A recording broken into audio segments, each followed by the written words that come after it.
Paramashivoham.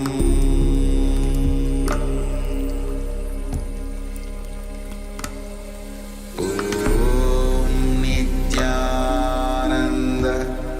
Paramashivoham.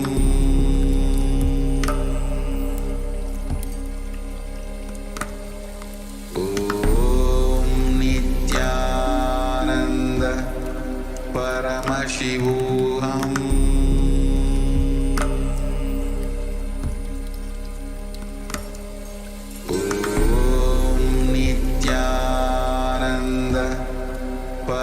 Paramashivoham.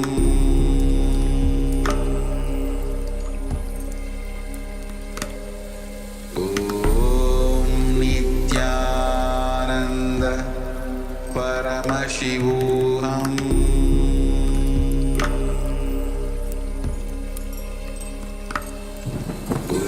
Om Nithyananda Paramashivoham.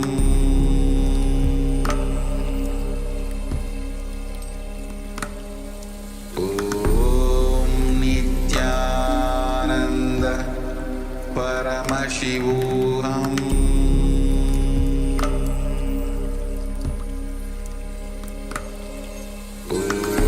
Om Nithyananda Paramashivoham.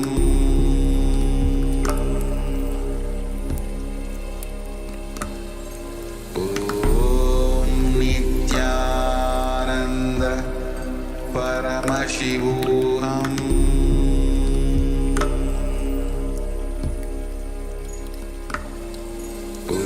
Om Nithyananda Paramashivoham.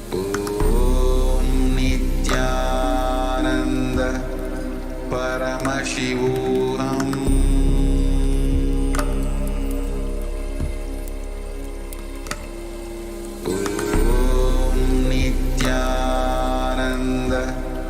Paramashivoham. Paramashivoham.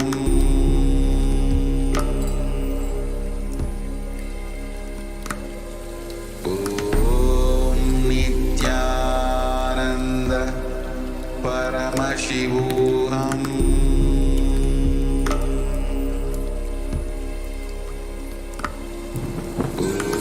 Om Nithyananda Paramashivoham.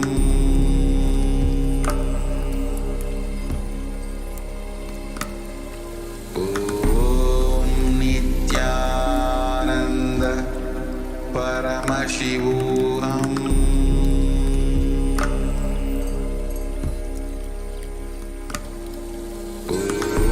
Om Nithyananda Paramashivoham.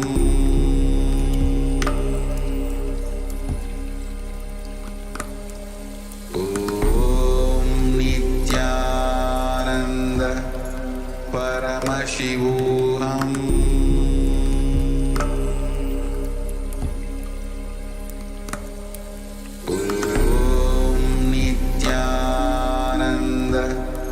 Paramashivoham.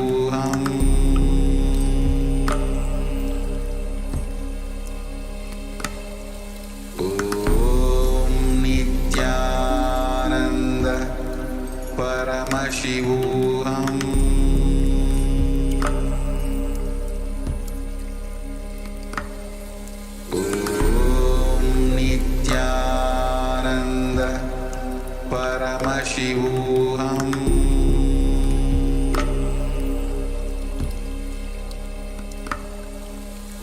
Om Nithyananda Paramashivoham.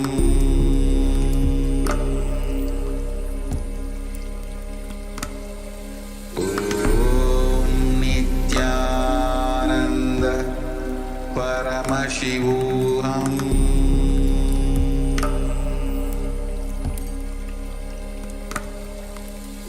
Om Nithyananda Paramashivoham.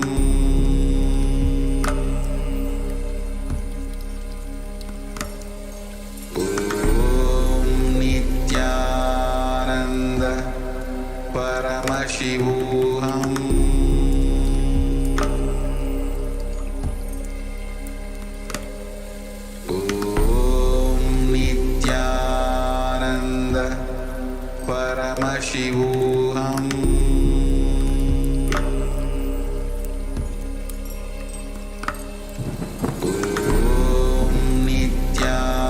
Nithyananda Paramashivoham.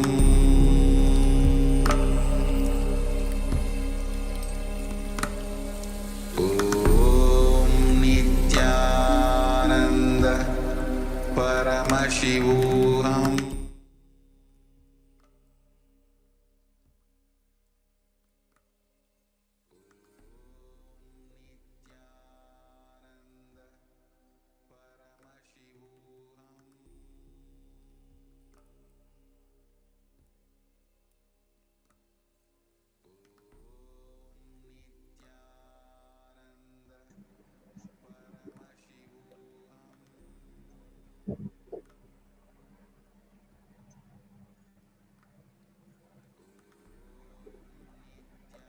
Nithyanandam Paramasukadam Kevalam Jnanamurtim Dvandvatitam Gagana Sadrisham Tattvamasyaadilakshyam Ekam Nityam Vimalamachalam Sarvadi Sakshibhutam Bhavatītam Triguna-rahitam Sadgurum tam namami.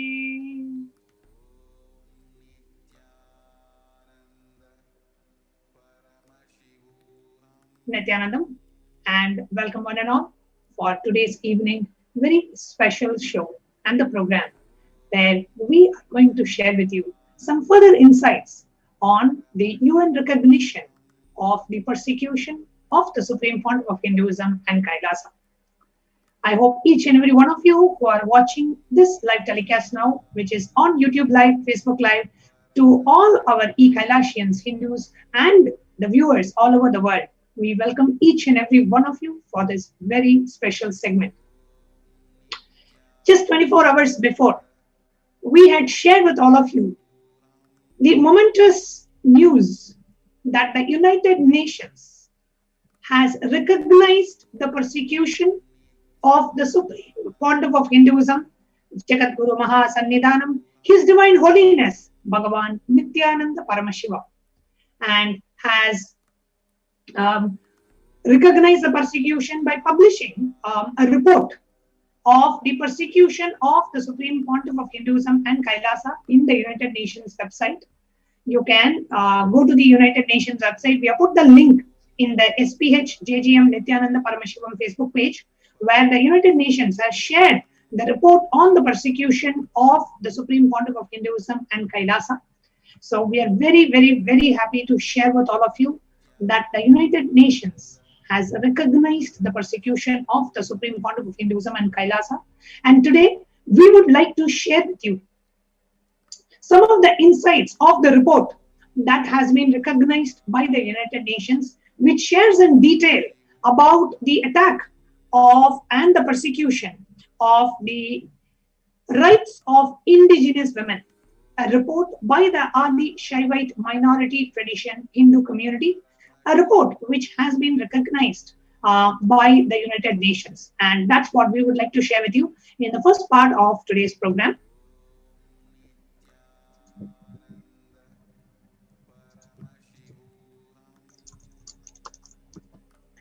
So we will now be sharing and showing the exact report which has been released, which was submitted to the United Nations, and the United Nations has recognized it, and now you can download it from the United Nations website itself in the website of OHCHR. So if you go to the Facebook post of the Supreme Pontiff of Hinduism, you will actually see a direct link to this report that we are going to be reading out to you in just a moment.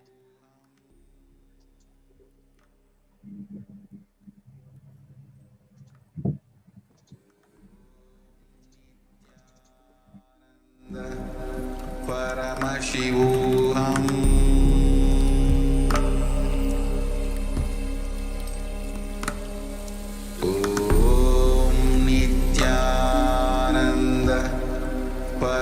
Paramashivoham.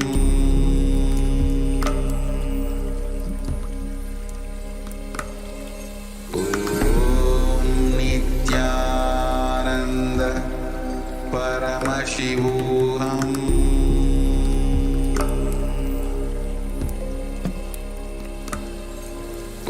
Om Nithyananda Paramashivoham.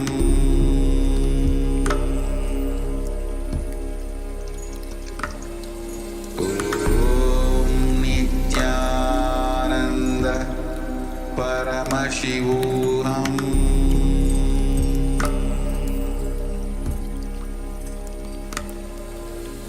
Om Nithyananda. So now we are actually projecting to you the website of the United Nations Human Rights, the Office of the High Commissioner of the Human Rights, OHCHR.org, which is the wing of United Nations which stands and fights and recognizes the human rights violation and fights for the human rights.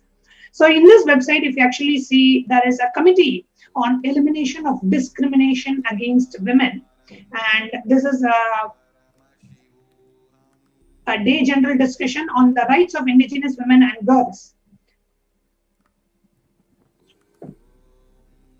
Here you can see about a particular discussion that is supposed to be held in the month of June, and they have received the written submissions and they have gone through the written submissions and they have linked the reports in the website. Here you can see the written contributions.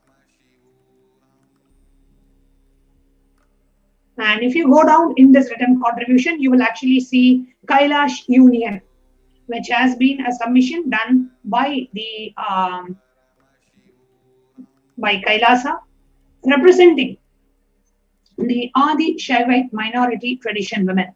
And if you actually click this link, this link is clickable. And if you actually click this link, it opens up the it downloads that particular report that you can save in your local system. And now I'm going to show you the actual report that has been recognized by the United Nations Office of the High Commission of Human Rights. So let's now see what is the report and what are the aspects of the persecution that have been recognized by the United Nations, the persecution on the Supreme Pontiff of Hinduism and Kailasa.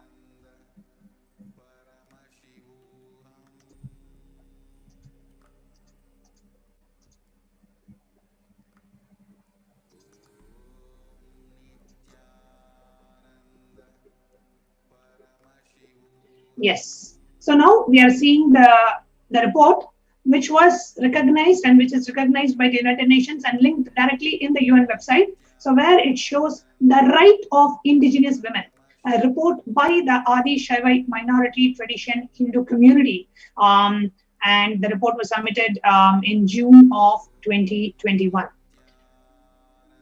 Now, what does this report actually say? Let's take a look.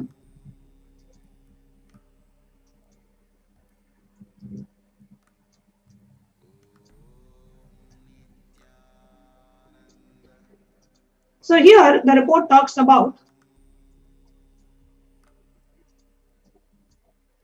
the human rights situation for women and children in India is abysmal. Despite tremendous public outcry against crimes against women and children such as rape, sexual violence, gender-based harassment, and female infanticide happen unabated in India, the state of the Republic of India has been either unwilling or unable to curtail these crimes. India is the most dangerous country for sexual violence against women, according to the Thomson Reuters Foundation 2018 survey. According to the National Crimes Records Bureau, the rape of minor girls increased by 82% in the year 2016 compared with the previous year. Sexual abuse and brutal rape have been weaponized against minority women and children by extremist militant elements at the highest level of governance. This weaponization of sexual violence targeting women, children is a part of a more pervasive and systematic campaign targeting certain indigenous spiritual traditions.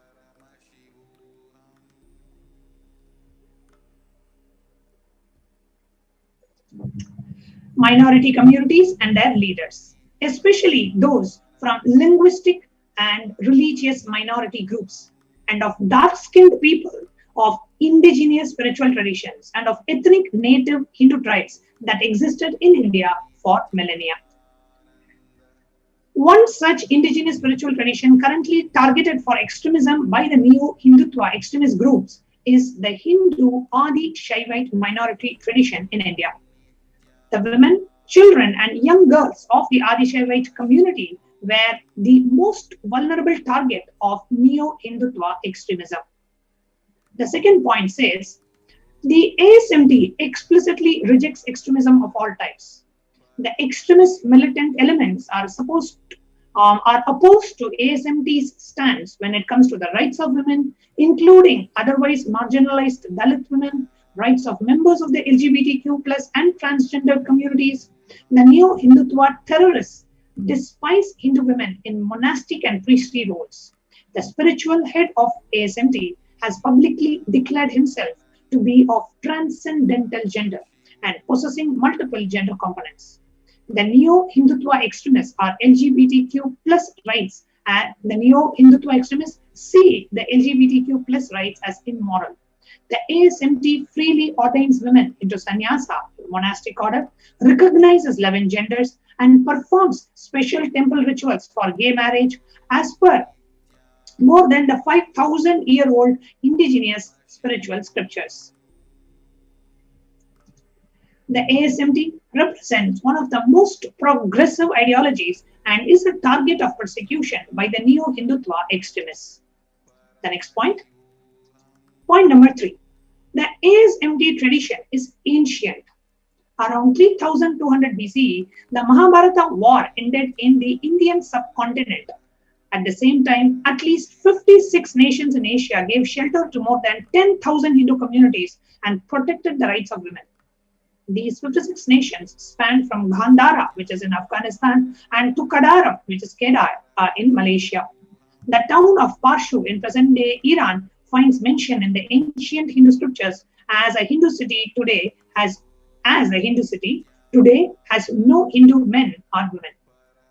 The 4,000 indigenous people of Kalash, the Chitrai Valley of Pakistan, the only survivors of the ASMT tradition in the region, through separated over a distance of 10,000 kilometers, are no different from the indigenous Adi Shaivites of Kashmir, North India, or the indigenous Adi Shaivites of South India, Tamil Nadu, or the Adi Shaivites of Bali, Indonesia. Although Hinduism is alive as a culture, its political and religious legitimacy was wiped from the geography of Asia as these nations got invaded and colonized. These invasions caused a genocide where, for estimates 80 million to 400 million people were killed through massacre, mass gang rapes, and torture. Thousands of temples, universities, and libraries were destroyed. 10,000 Hindu communities, which existed by 3200 BCE, were reduced to just 3,000. The fourth point. In Hinduism, the highest reverence is attributed to the Guru, the spiritual guide in the body, or in principle in the form of teachings as a scripture or worship deity. Hindu scriptures declared, indeed, the Guru is the whole universe. There is nothing higher than the Guru. Therefore, worship the Guru. In Hindu families, the mother is worshipped as the first Guru of the child. In Hinduism, all women are not merely respected as equal to men, rather worshipped as a manifestation of Devi Parashakti, the supreme primordial cosmic divinity. In Hinduism, young girls are worshipped from infancy as an incarnation of the Divine Mother, Goddess Parashakti, and considered to bring fortune and well-being.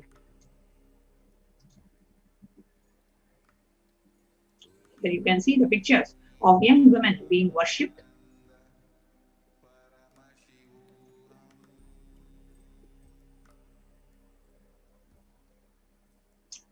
The point number 5. In ancient Hindu nations, some young girls who cognized themselves as a manifestation of the Divine Mother chose to never marry any human and dedicated themselves to the administration of Hindu temples and worship of the deity or god of the temple. There were many such monastic traditions, such as Rudra Kanyas, the daughters of the Lord Rudra and Devadasis.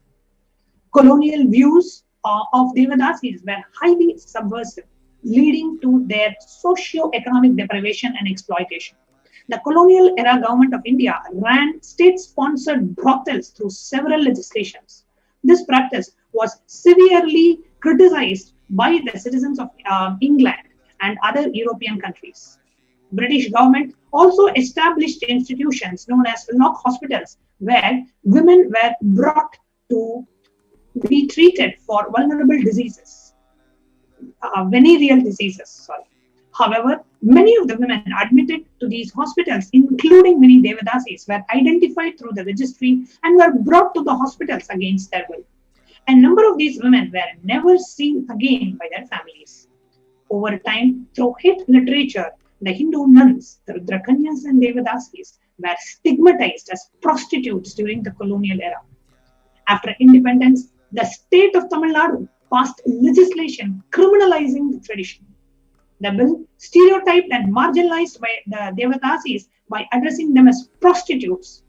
The bill was opposed by Devadasis but enacted and made into a law. This reinforced the colonial stigma around the tradition, undermining the human rights of nuns.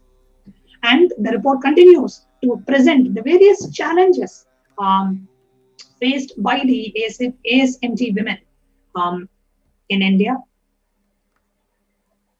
And the Supreme Pontiff of Hinduism. See, there are so many attacks, misrepresentations, hate speech, and so much of criminal conspiracy to destroy this ancient indigenous tradition of the ASMT women, that destroy the ancient indigenous tradition of Rudrakanyas and Devadasis and the female Sannyas Sampradaya, which the Supreme Pontiff of Hinduism has been tirelessly working to revive as a part of the revival of Kailasa, the enlightened Hindu civilizational nation. And we are now going to be presenting to you how the neo-Hindutva elements and the anti-Hindu elements are planning their conspiracy and attack to destroy the last lamp of Hinduism, the Supreme Pontiff of Hinduism, Jagadguru Mahasannidhanam, His Divine Holiness, Bhagavan Nithyananda Paramashivam, how the neo-Hindutva elements are conspiring to destroy every single indigenous tradition that is out there, which could lead to the extinction of the world's oldest and the only living civilization, Sanatana Hindu Dharma. After a short break.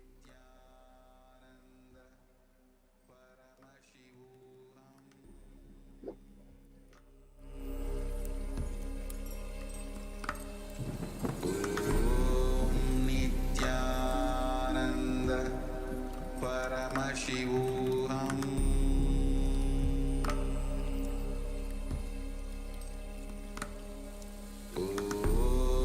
Nithyananda Paramashivoham. Just be alive for next 3 years. Don't die within next 3 years.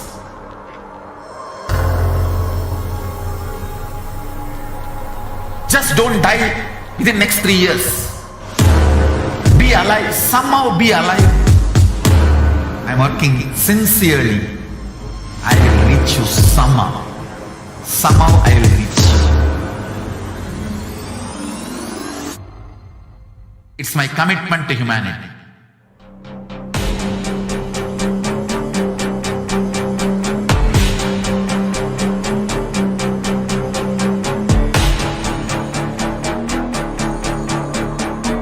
Just don't die within next 3 years.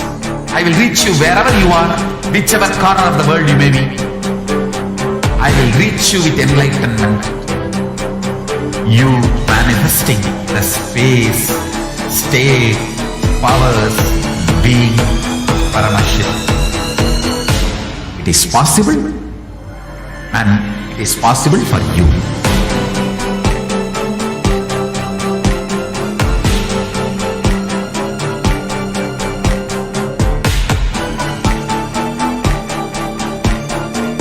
Paramashiva will reach you with enlightenment science.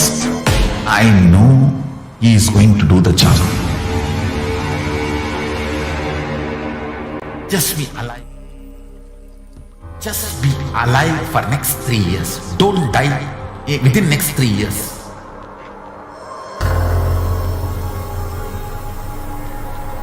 Just don't die within next 3 years. Be alive, somehow be alive. I'm working sincerely. I will reach you somehow. Somehow I will reach you. It's my commitment to humanity.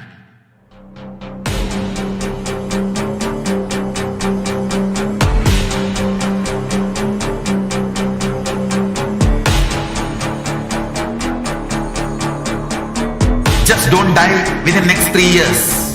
I will reach you wherever you are, whichever corner of the world you may be. I will reach you with enlightenment. You manifesting the space, state, powers, being, Paramashivoham. It is possible, and it is possible for you.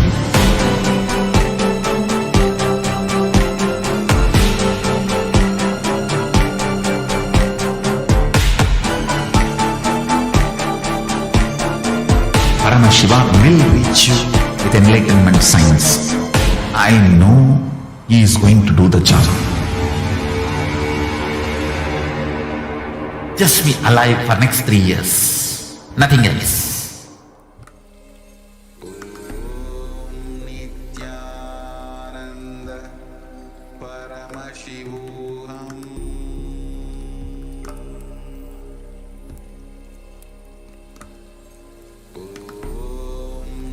Nithyananda Paramashivoham.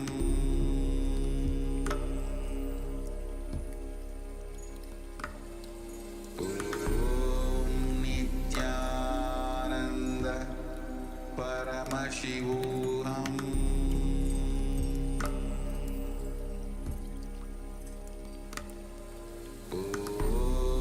Nithyananda Paramashivoham. Nithyanandam, welcome back, dear viewers. And just as we saw, just as Nithyananda Swami was sharing with all of us, Kailash, the air of Kailash has been, you can touch and feel the celebration in the air of Kailash, as finally each and every one of us are celebrating the whole victory of how the persecution, the whole religious persecution that the Supreme Pontiff of Hindu took it upon himself just for the revival of Hinduism, just for the revival, just for the empowerment of humanity, just for the empowerment of women. The whole persecution and attacks that the Supreme Pontiff of Hinduism had taken upon himself is now coming to light, where as a first step, and of the first step of it, the United Nations has recognized the persecution of the Supreme Pontiff of Hinduism and Kailasa. Now, as we all were seeing in the introduction part, we all were seeing about the revival of the Rudrakanya Sampradaya and various other orders of Sanatana Hindu Dharma. Now, the Supreme Pontiff of Hinduism, as one of the most progressive movement towards reviving the Vedic feminism, towards the Hindu feminism, had revived so many traditions, subsects. And the Yogini Sampradaya was one of the main revival, which is all-encompassing of many other sub-segments of Hinduism.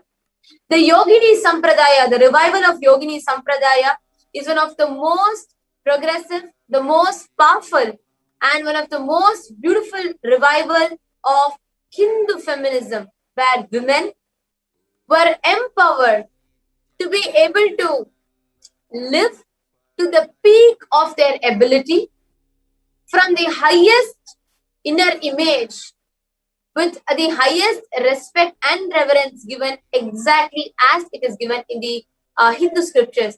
Just as we all saw in Sanatana Hindu Dharma, Guru is a center of everything. And after Guru, the reverence is given to women, where women are considered as mothers, as the embodiment of cosmic mothers.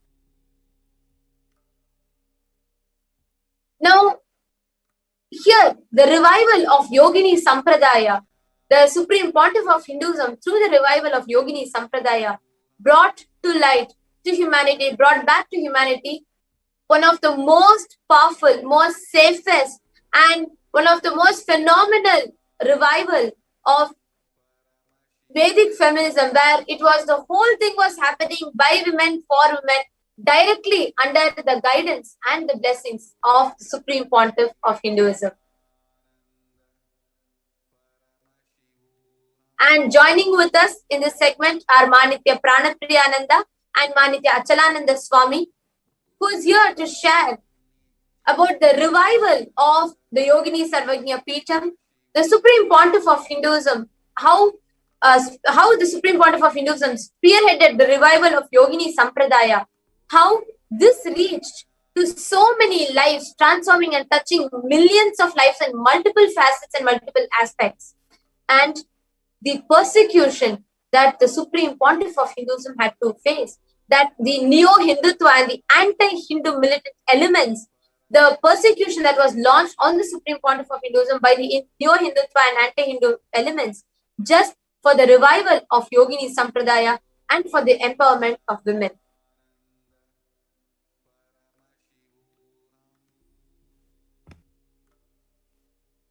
Yes, thank you, Nithyananda. So, like all of you mentioned, it is one of the momentous events for Kailasa, where the persecution on the Supreme Pontiff of Hinduism and his community, especially the revival that the Supreme Pontiff of Hinduism has done to empower the real Hindu women, real Hindu feminism, and how that has been persecuted by the anti-Hindu elements and the neo-Hindutva groups has been brought out to the attention of brought out to the attention, and the UN has recognized it. So just to give a brief about what and how it all happened, the whole science of Yogini Sarvajnapeetam, it is revealed to Parashakti, the cosmic feminine consciousness, from Paramashiva. And from Parashakti, the whole science is transmitted to 64 yoginis. And that is how the whole Yogini Sarvajnapeetam, whole Yogini Sampradaya was started evolving in the planet Earth.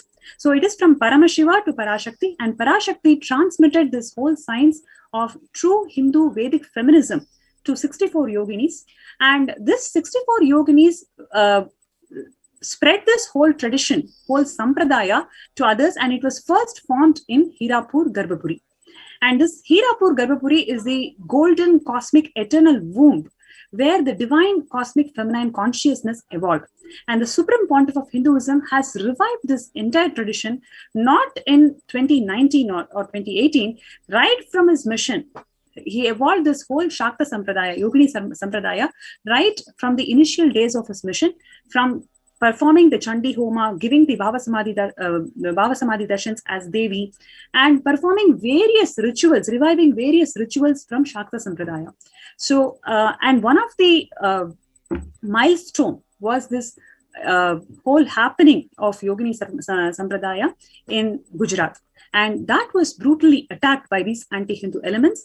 And there is a larger conspiracy involved on why they attacked this Yogini Sampradaya in Gujarat that was formed in 2019. So today's show, we're going to bring out the facts about why the Supreme Pontiff of Hinduism was persecuted and why this Yogini Sampradaya was chosen as one of the weapons for the anti-Hindu elements to portray the Supreme Pontiff of Hinduism as the enemy of the state.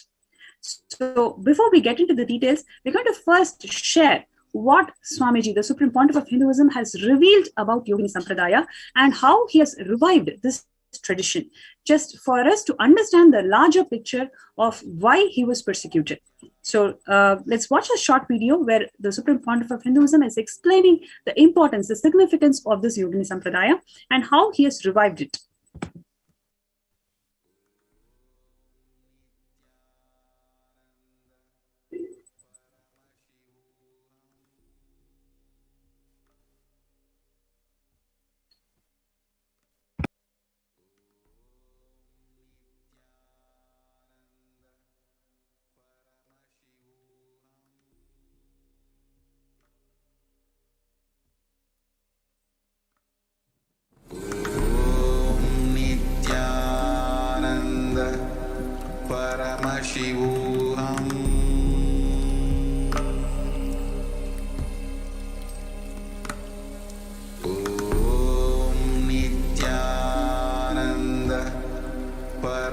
Paramashivoham.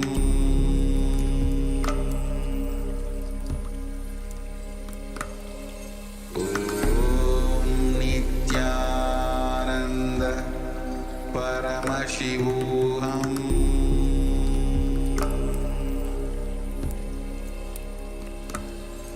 Om Nithyananda Paramashivoham.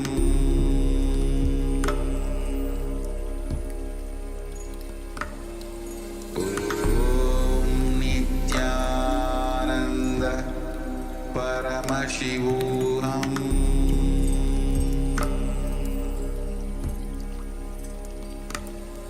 Om Nithyananda Paramashivoham.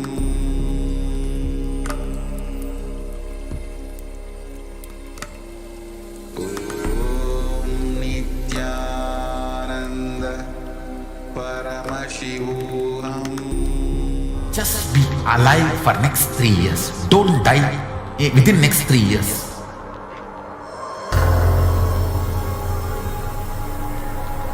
Just don't die within next 3 years. Be alive. Somehow be alive. I'm working sincerely. I will reach you somehow. Somehow I will reach you. It's my commitment to humanity.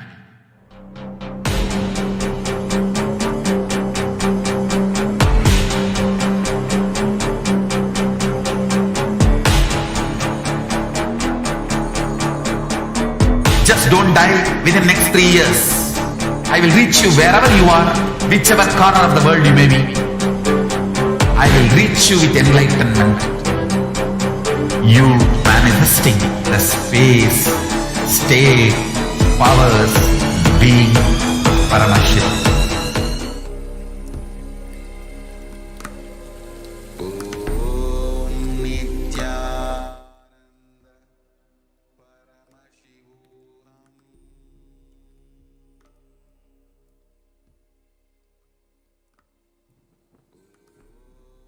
Nithyananda Paramashivoham.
Paramashivoham.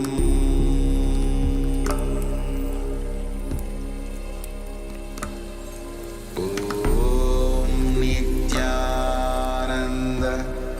Paramashivoham.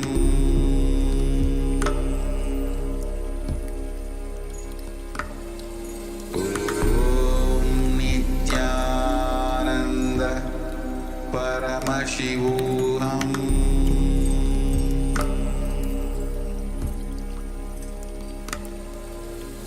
Om Nithyananda Paramashivoham.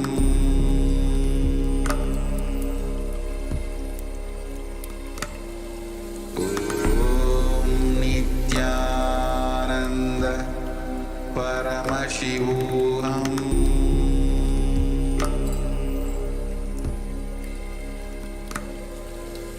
Om Nithyananda Paramashivoham.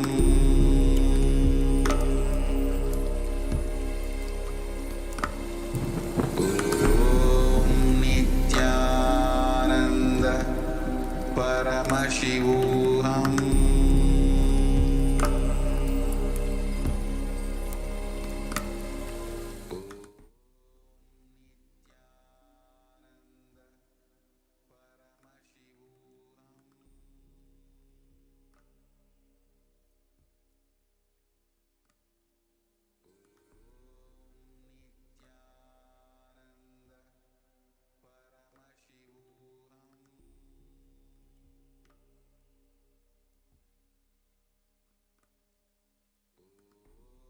The whole science of yoginis,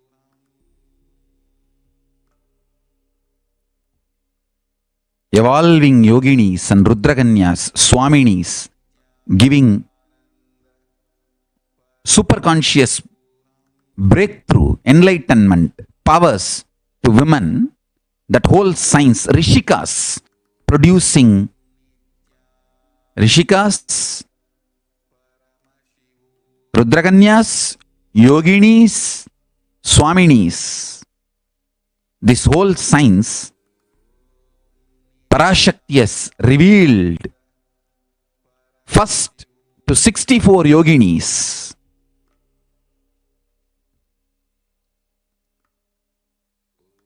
Through Parashakti, Paramashiva himself revealed, and through them the whole sampradaya started evolving. That science was held, kept alive and protected and flourished in Surangi Samrajya. The place was called Hirapur, means Hiranyagarbhapuri. Hiranyagarbha means the golden cosmic eternal womb. Hiranyagarbha. Hirapur. The Devi's Hiranyagarbha. Parameshwara, the Parashakti, and Paramashiva, Parashakti, Parameshwara is one and the same. Parashakti, Parameshwara, Paramashiva, all one and the same. Paramashiva, Parameshwara, Parashakti manifested this great science of enlightenment and power manifestation to women of the universe and initiated the 64 yoginis, and that science was kept alive as parampara in Surangi Samrajya.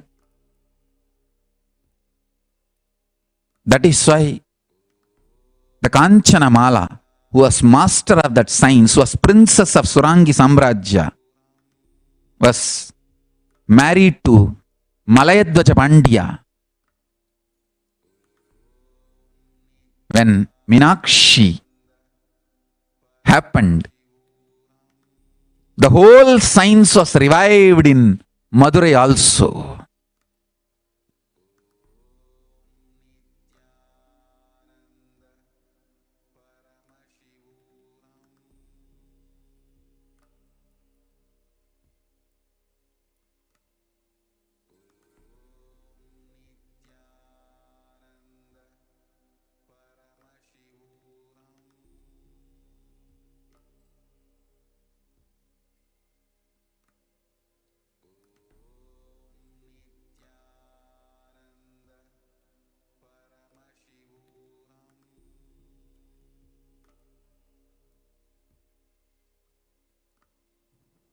Now,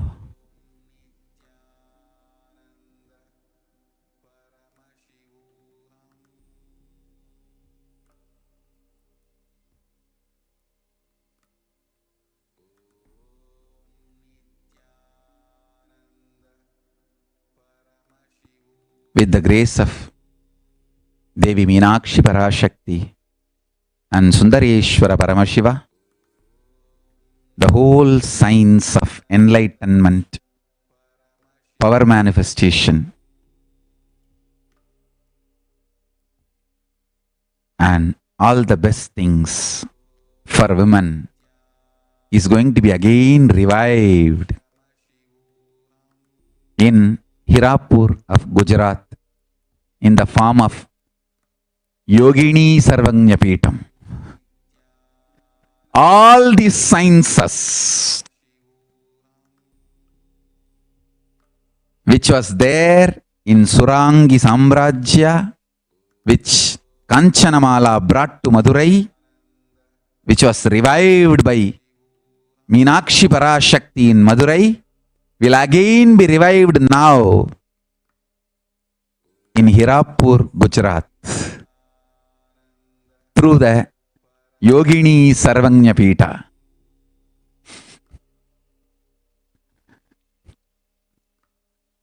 There will be beautiful, grand enlightenment ecosystem for women, exclusively for women. Understand?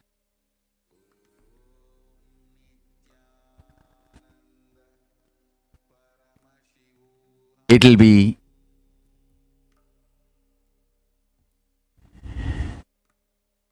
reviving the Yogini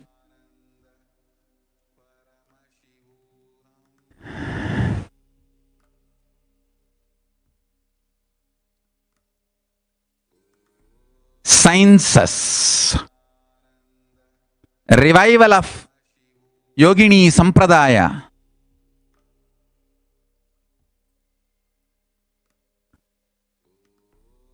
Rudraganya Sampradaya, Rishika Sampradaya,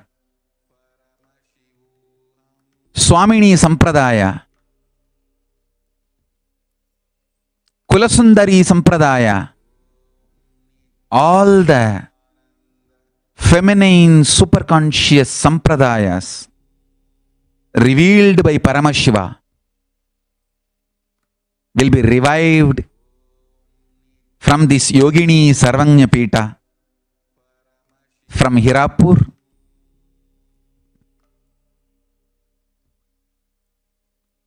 Understand? This Yogini Sarvajnapeeta is going to be the greatest gift of Paramashiva through this body to the world, to the humanity. Paramashiva and Parashakti, they are one of the greatest gift to the world through this body will be this Yogini Sarvajnapeeta. Understand? This will have a unique temple, monastery, university, training center, exclusively for women, funded only by women. I'll accept donation only from women for this project. Because the temple is going to be exclusively for women. Only women can enter into the temple. There will be separate temple where men, women all can enter. This Yogini Sarvajnapeetam main temple, even what deity is going to be the center, main deity, I will not be revealing it. Only the women who enter inside can have darshan of the deity.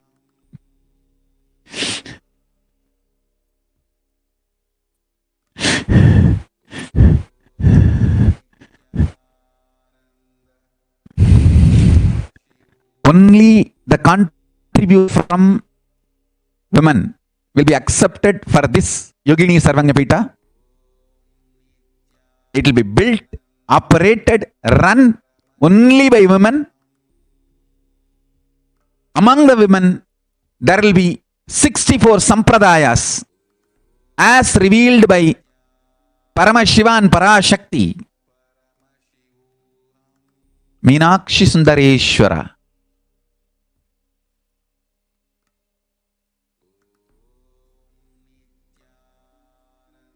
The Yogini Sampradaya, Rudraganya Sampradaya, Rishika Sampradaya, Kulasundari Sampradaya,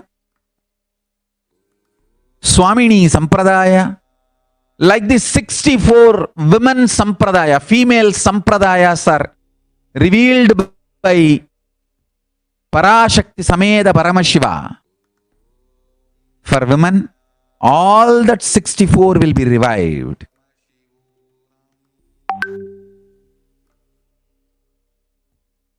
Everything given to women by Parashakti and Paramashiva will be revived in this Yogini Sarvajnapeetam.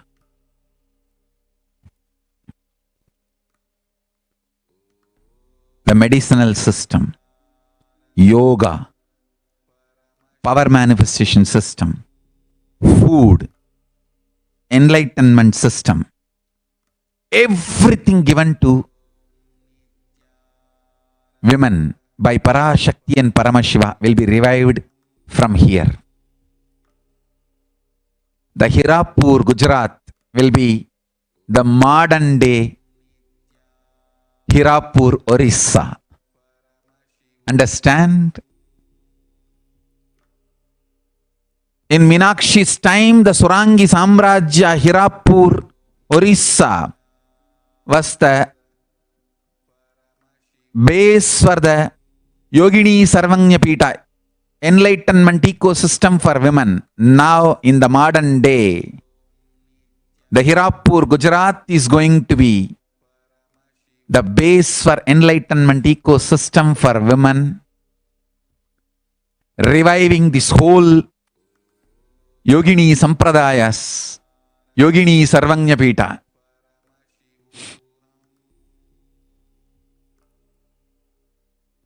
It will have 64 branches, reviving all the 64 sampradayas of yoginis. Yoga Sampradaya, Tantra Sampradaya, Shakta Sampradaya, Kulasundari Sampradaya, Bala Sampradaya, Parashodasi Sampradaya.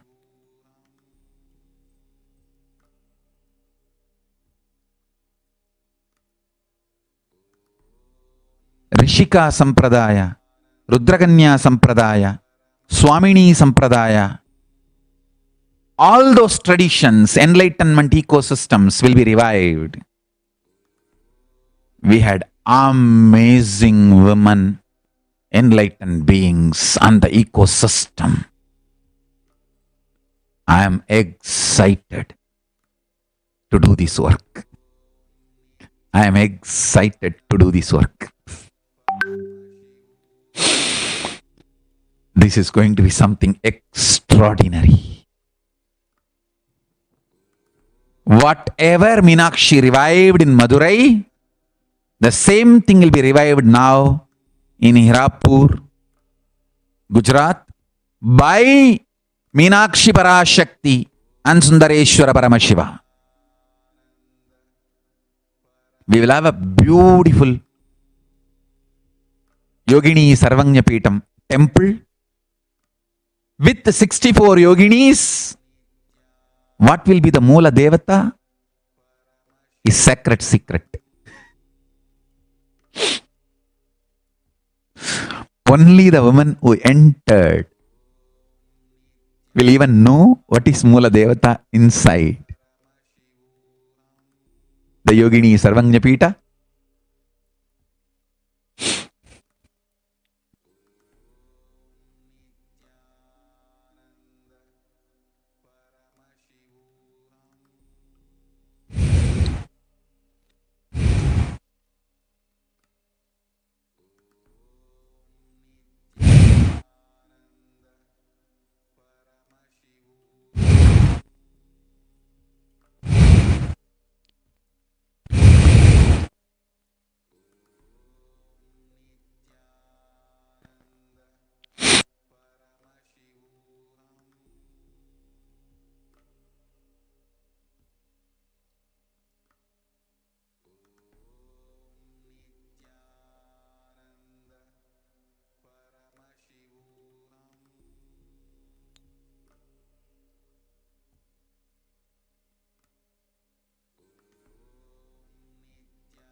we just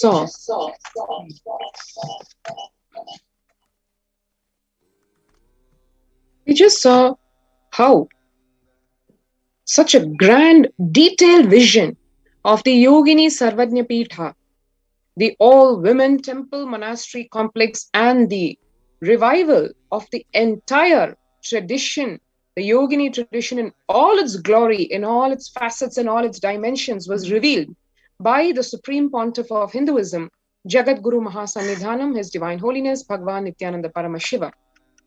And now, that really sets the stage for the continued persecution on the Supreme Pontiff of Hinduism, Nithyananda Paramashivam, and that is like over 1.5 decades by now.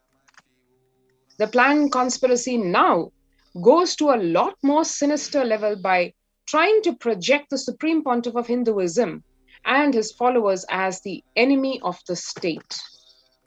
After shutting down the Nithyananda Hindu University Sarvajnapeetam, the minute the vision was revealed, the anti-Hindu terrorist elements had already hatched the multi-layer conspiracy to shut only women temple monastery complex and the largest and the only women's Hindu university. The conspirators got the administration leaders arrested, and following this, their immediate and only target was to find and arrest the Supreme Pontiff of Hinduism, Nithyananda Paramashivam, and to add to the over 70 assassination attempts already on him, try to assassinate him once again, and to destroy the whole of Kailasa, the mission of the Supreme Pontiff of Hinduism, so that the whole vision and mission is exterminated from its very root. The executive media nexus tried to frame the Supreme Pontiff of Hinduism, as we know, way back in 2010 on false charges of rape. And even though the United States courts had already declared the case not only to be false, but to be vitiated and motivated, and put a heavy penalty of over $500,000 on the false rape victim who was touting herself as a victim, who was actually a criminal in her own standing. And this time they tried to frame the Supreme Pontiff of Hinduism on false charges of child labor and child abuse to the already media trial false charge of rape. The vicious words, the hate propaganda, the character assassination, the yellow journalism, the hate speech towards the Supreme Pontiff of Hinduism created an environment in the country where actually the public sided, or they were motivated to side. The whole attempt was to make the public side practically capital punishment for the Supreme Pontiff of Hinduism. Just wanted to add here, Achala Swami, the similar strategy was deployed by the Mughal invaders. They used the women, who is one of the important pillars of Hindu society. They attacked the women to attack the Hindus, to attack the leaders who carried and spread and propagated Hinduism. Similarly, right from the beginning of the persecution till now, always these anti-Hindu elements and neo-Hindutva groups targeted the women of the ASMT community, who are actually holding the pillars of the whole society. They used them, and they used the women as the weapon to assassinate, to carry out the ongoing persecution against the Supreme Pontiff of Hinduism. I just wanted to add this perspective while you're explaining the larger picture of how they carried out this attack on YSJP and what is their motive, and how they perpetrated this whole idea, that the whole false idea, just to create the hate speech and further cause more complications, more and more persecution attempts on SPH by terming him as the enemy of the state.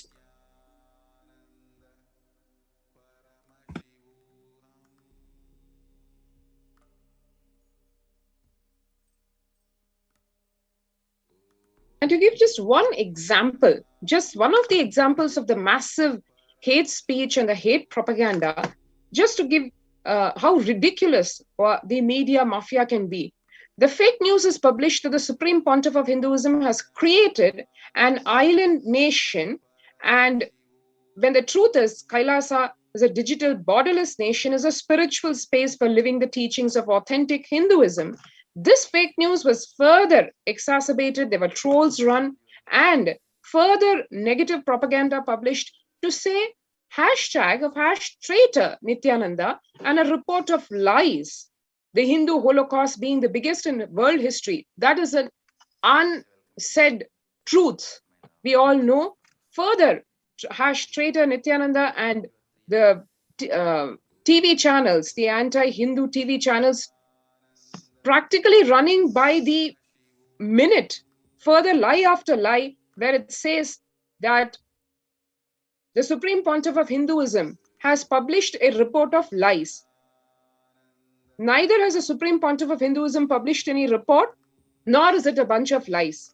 It is the United Nations which has recognized today, as we know, momentously,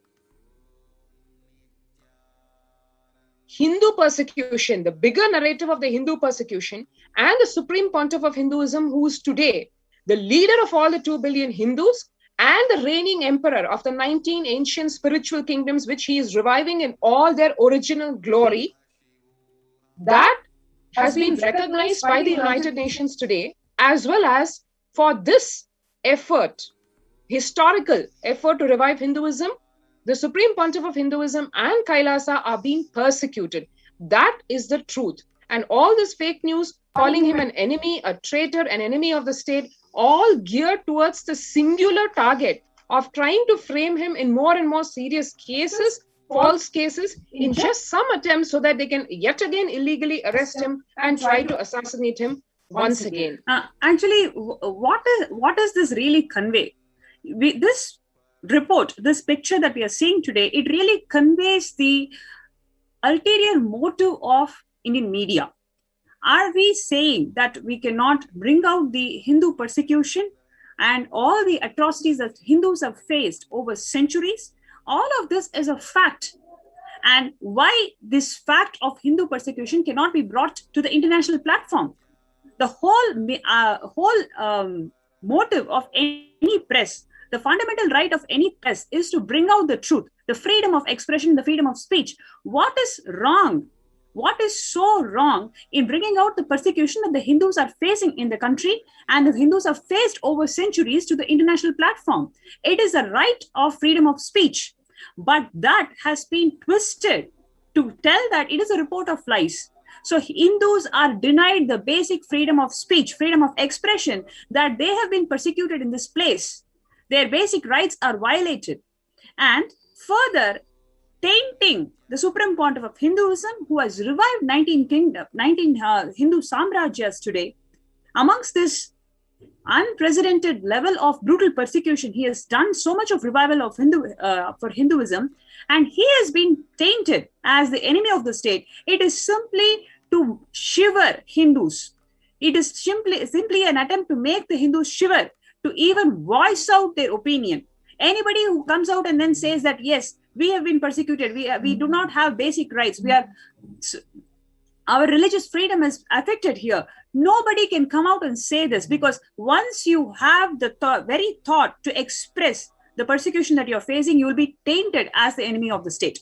So there are multi-layers of things that we can understand by these huge hate speech that is being perpetrated by these anti-Hindu elements, and especially the neo-Hindutva groups.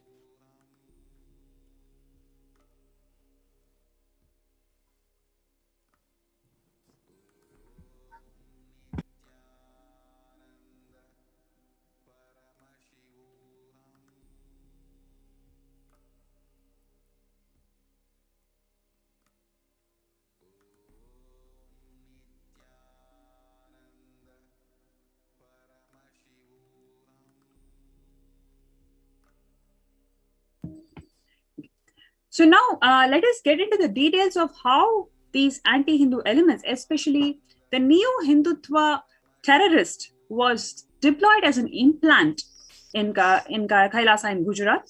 And he had about 4 kids. So the whole aim of this anti-Hindu elements and the neo-Hindutva groups to exterminate the Supreme Pontiff of Hinduism is by making him spreading the false lies as he is the enemy of the state, and putting him in different levels of lawfare. So the lawfare includes some of the things that are completely non-bailable offenses. So this is the strategy that they've been deployed since 2010. So now, like rape, sexual assault, etc. So in the same lines, they found one more strategy of putting him in kidnapping charges and child labor charges, which is once again a non-bailable offense. So this can be propagated in a bigger way and finally name him as the enemy of the state and execute their one more attempt of assassination on the Supreme Pontiff of Hinduism. So what they did was basically this anti-Hindu, neo-Hindutva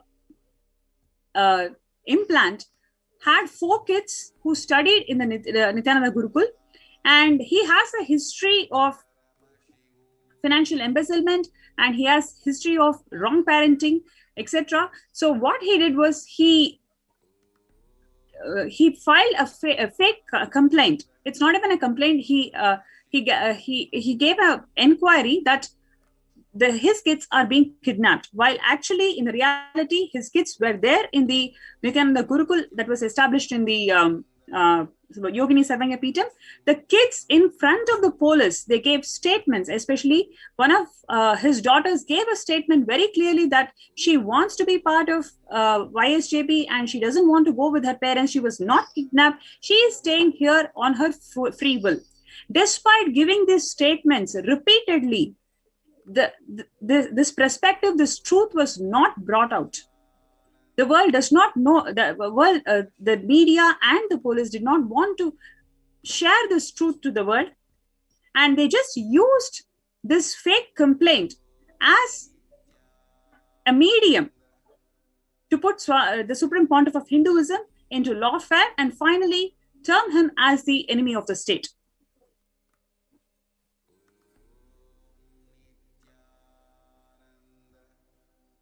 So what you're seeing now is the picture of this anti-Hindu, neo-Hindutva implant who has a long history of financial embezzlement and debts. But right after the attack started, he started using very luxurious cars and house and etc., plenty of money. So there was a clear evidence of how he has been supported by the people who are powerful. And what you're seeing here is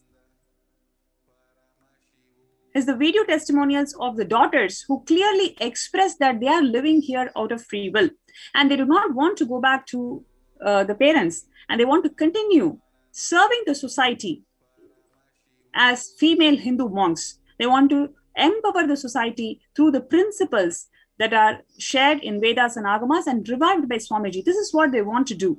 And they are here out of free will. But they do not want to go back and live with his parents. So this has been multiple times. It's been expressed over social media, press conference, and so forth. But even then, the truth was never accepted. The truth was never listened to. They framed false charges and they used this as an attempt to term the Supreme Pontiff of Hinduism as the enemy of the state.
Paramashivoham.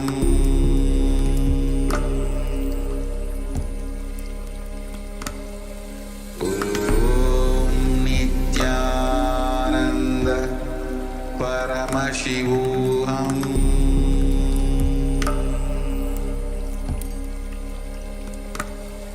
Om Nithyananda Paramashivoham.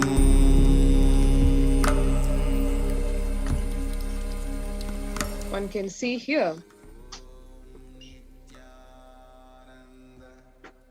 the unfolding of the sinister conspiracy already hatched by yet one more implant of the anti-Hindu elements, this time in the form of a parent of the kids of Nithyananda Gurukul, having admitted his kids into the Nithyananda Gurukul, then putting these false charges of wanting to take his students, his kids home and being denied so, which was evidently not true. In fact, multiple evidences in the form of documents, video evidences, pictures, everything has been presented in the appropriate forums as we speak. Yet, the only weapon that was not in the hands of the ASMT and the followers of the Supreme Pontiff of Hinduism was this fourth estate, the media, which media channels were being used by the anti-Hindu terrorist elements to project the false narrative. That alone was enough, because the only window that was available for the public at large and for various sections of the democracy itself, all the other three pillars of the democracy, was just this one fourth estate called the media. The media mafia completely spreading disinformation and misinformation and continuously spreading these rumors and lies about the Yogini Sarvajnapeetam, effectively defaming the Gurukul, the Nithyananda Hindu University, the administrators, the children, leaving nothing at all. Continuous lies, hate speech, hate propaganda being spread, and these visuals being shown where it's projected as if the institutions are involved in anti-nation or illegal or immoral, whatever activities. This laid the foundation for the immense lawfare that was going to follow right on its heels. Continuously, these visuals shown were as if the children of the Nithyananda Gurukul were not safe, or the women of the Nithyananda Hindu University and the Yogini Sarvajnapeetam not safe. It's really ironic, because the singular reason why so many women disciples, nuns, children, students, balasans, all of us exist here for years and decades at the various de facto spiritual embassies of Kailasa in India is the one singular reason that of protection and safety and true empowerment given by the Supreme Pontiff of Hinduism, Nithyananda Paramashivam, especially to women. I'd like to share here one very personal experience that I have had as a female sannyasi of the Sovereign Order of Kailasa, being initiated directly by the Supreme Pontiff of Hinduism, the Nijavatara, Bhagwan Nithyananda Paramashivam himself.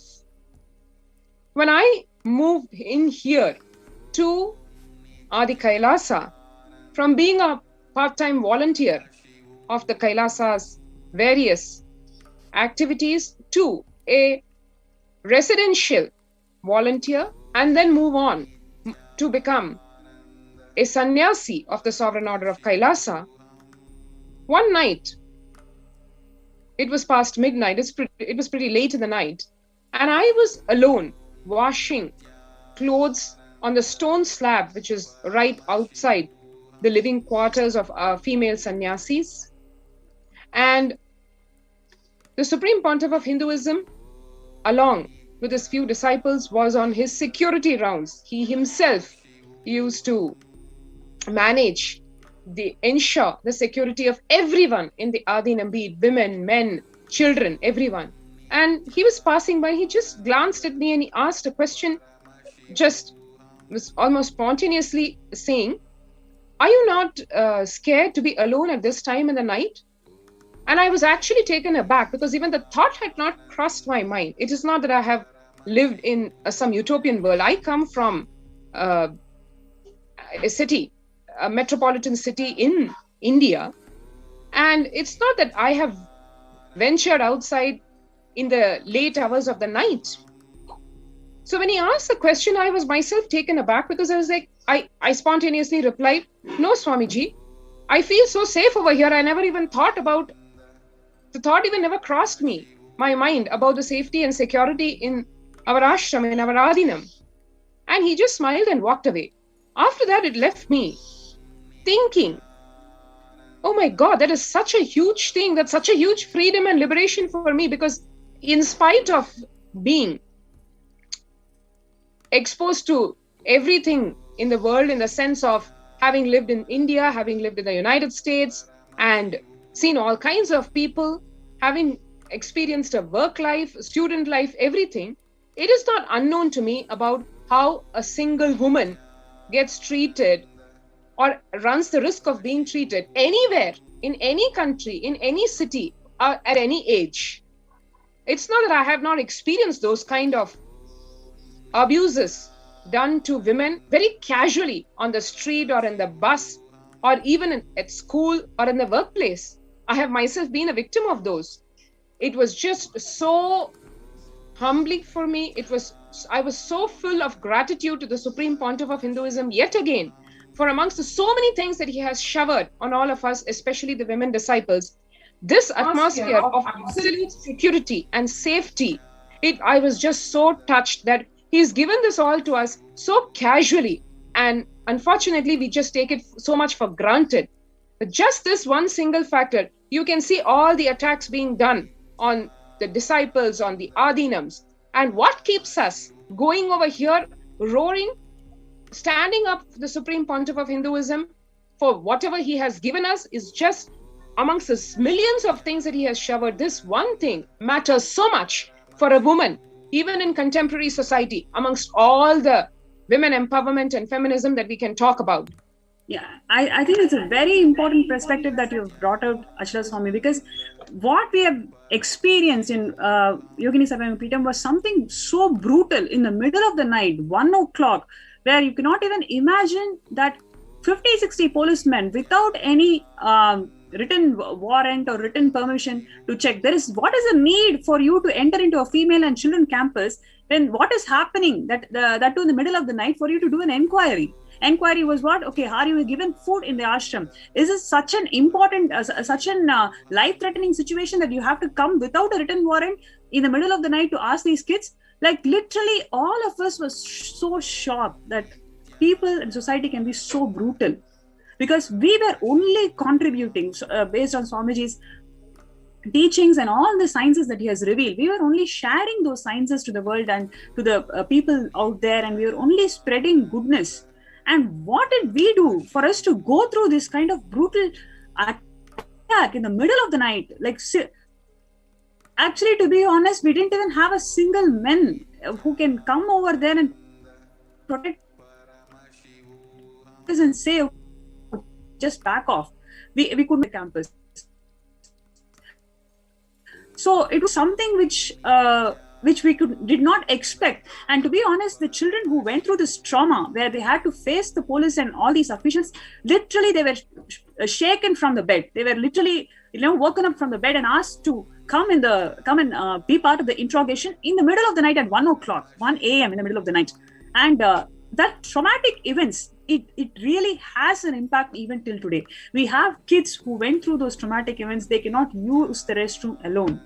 They have been tortured. They have gone through a lot, and we still do not know what did we even do to get this in return, because all we did was we were only serving. We were only spreading the truths of Hinduism. We were only reviving the true Sanatana Hindu Dharma that Swamiji was so passionate, and he was continuously doing it for decades. We only took this opportunity to spread the same science in Gujarat. And why people have to be so cruel? We could not even believe what was happening to us. And to be honest, we did not even expect this amount of hate speech can even prevail when all you're doing is only good to people. So it was a very important perspective that you brought out, because in the Adinam, we have never experienced that space. Day and night, the work used to happen. Day and night, we used to enrich people. We used to feel so secure in the campus. Like, we used to feel so empowered that women can do everything. And women can expand her potential and dimensions and can only contribute and enrich to the society. These are the things which Swamiji has directly imparted to us, and we have only experienced that empowerment in the campus.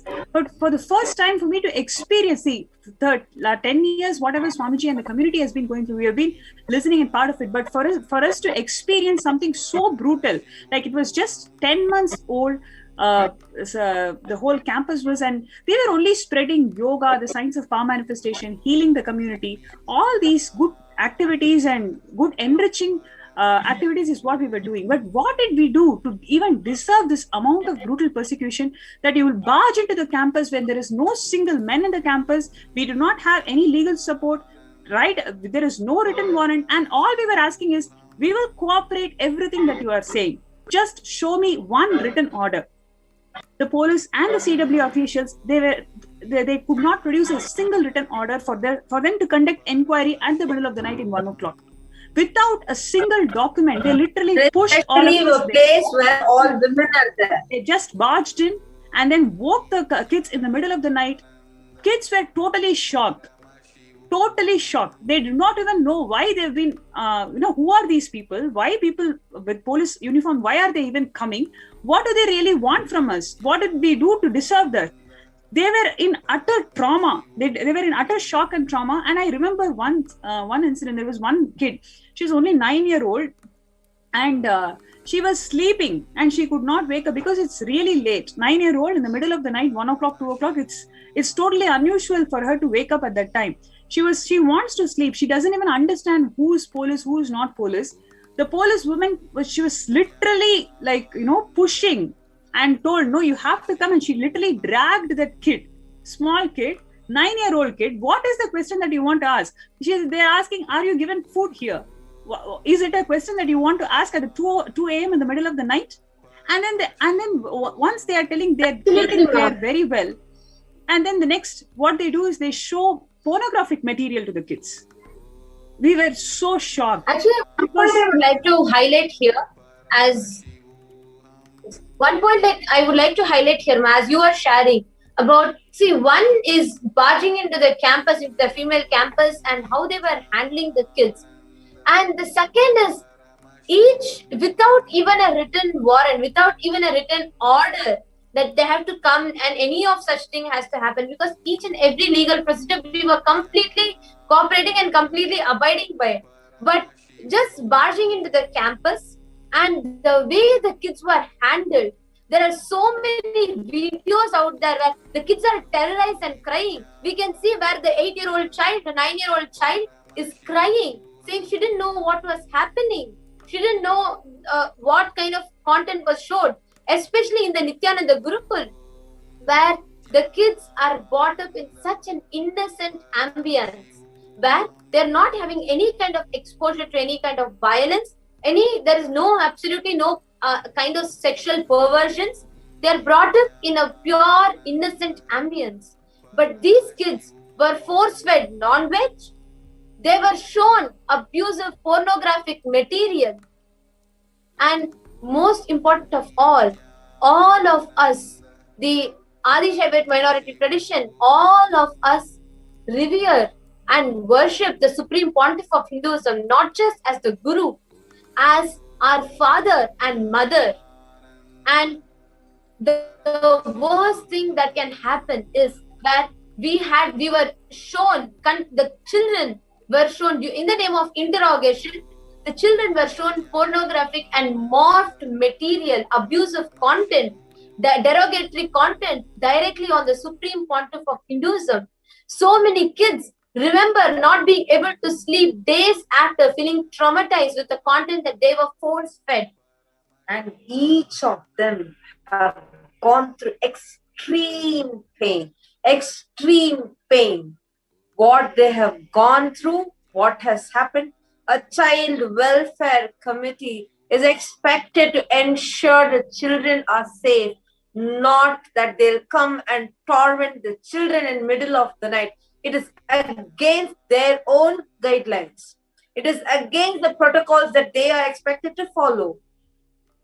They cannot come and wake up the kids in the middle of the night and force feed non-veg to the kids and show obscene pornographic material to the kids.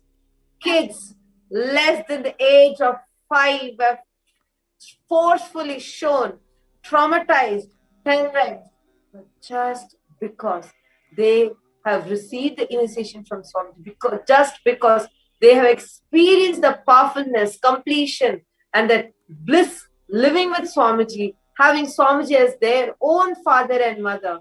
Each of them were able to stand there and tell, even despite of the brainwashing that the CWC, the Child Welfare Committee members tried doing, they were able to stand there and they were able to see. You all can see here, the picture that all of you are seeing right now is the raid that the police did without any kind of order from the court. I request the previous slide to be projected. Actually, we all can see how illegally police battled, and each of this was a schemed, cunning, strategic tactic done by the neo-Hindutva extremist militant Kundari. And all of us can see here how the whole thing was planned, trying to use us. Actually, the whole destruction of the Yogini Sarvajnapeetam, the whole revival the Supreme Pontiff had done, and the way it was destroyed, brought to grounds illegally, immorally, using all illegal methods, using blackmail, threats, using arrests, using illegal arrests, and so much more. We can see how lawfare and media was used to bring the revival of Vedic feminism down. Actually, I would like to highlight here regarding this culinary, because we have been the victims of our abuser. I actually feel extremely disgusted, but unfortunately, I have to say he was a biological father. Yes, what?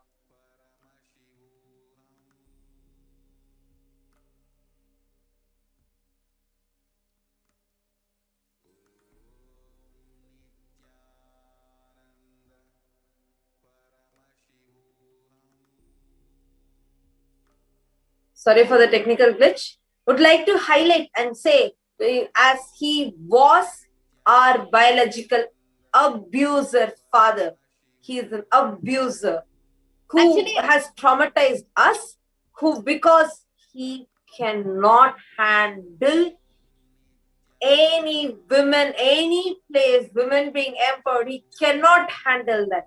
That is why when he saw here, he came here along with the Child Welfare Committee and tormented the children.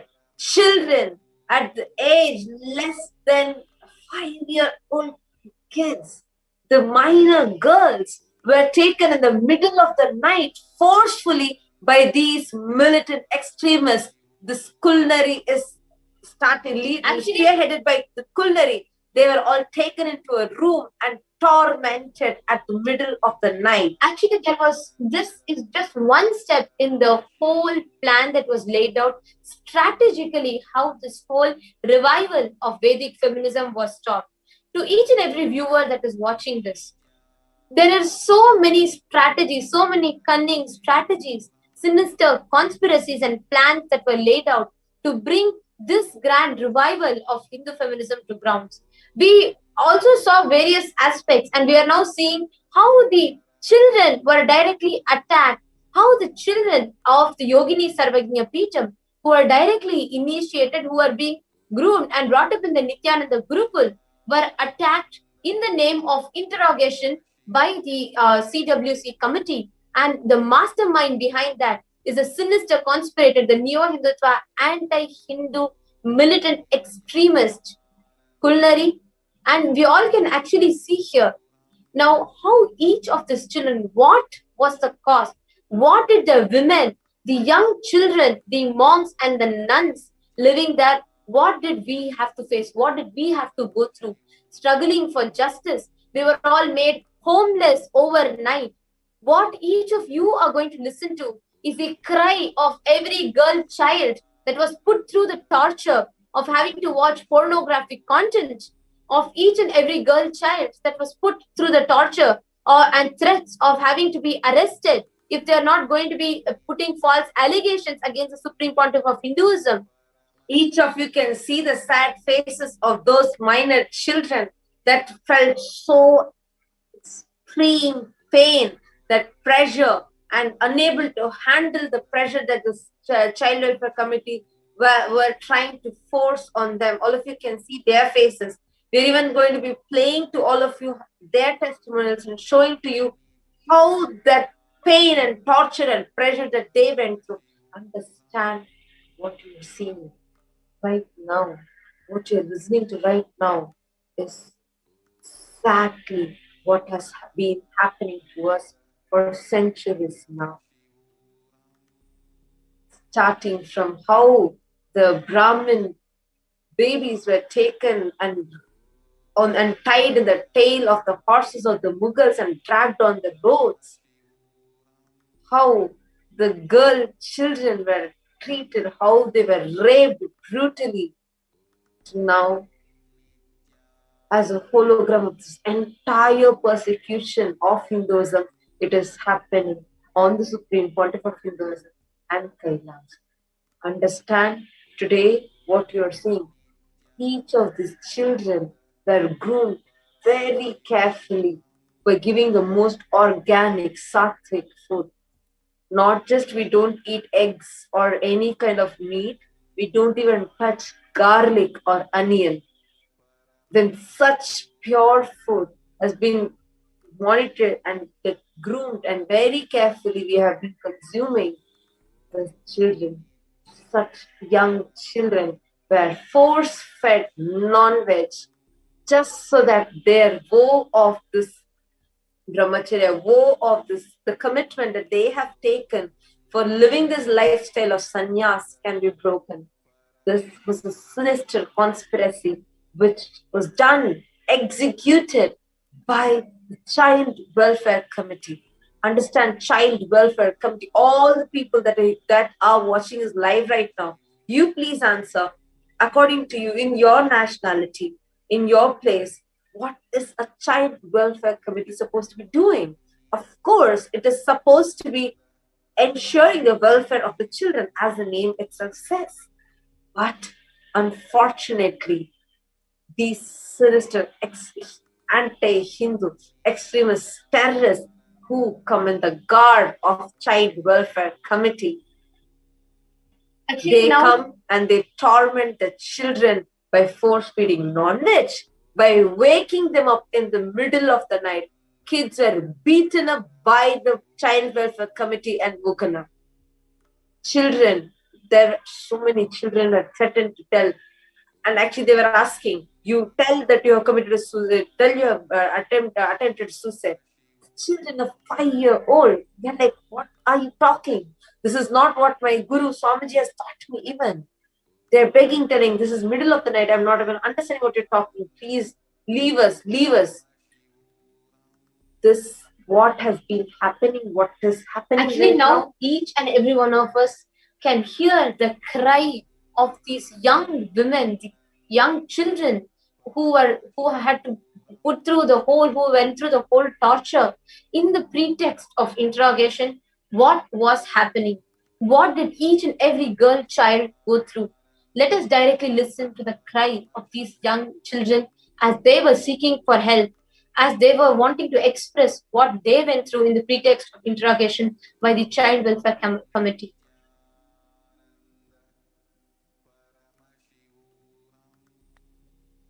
Nithyananda, my name is Masoni and I'm 16 years old. Today I would like to share what happened to me on the persecution night. So in the middle of the night, few strangers came inside the female campus and me, nor my friends, none of us were understanding why they are here, what was happening. We were woken up in the middle of the night. All of us were thinking, who are these strangers inside our room? And not even female, but male were also present there inside the female campus. Few of my fellow Balasans were woken up brutally, violently. They took us in the room and did not even let our mentors come inside the room. I was alone inside the room with strange people. I was very terrified and full of fears. When I told this to my parents, they were shaken out of fear. Thanks to Swamiji that he held them and gave them the strength to leave me here and let me be with Swamiji. Thank you, Nithyananda.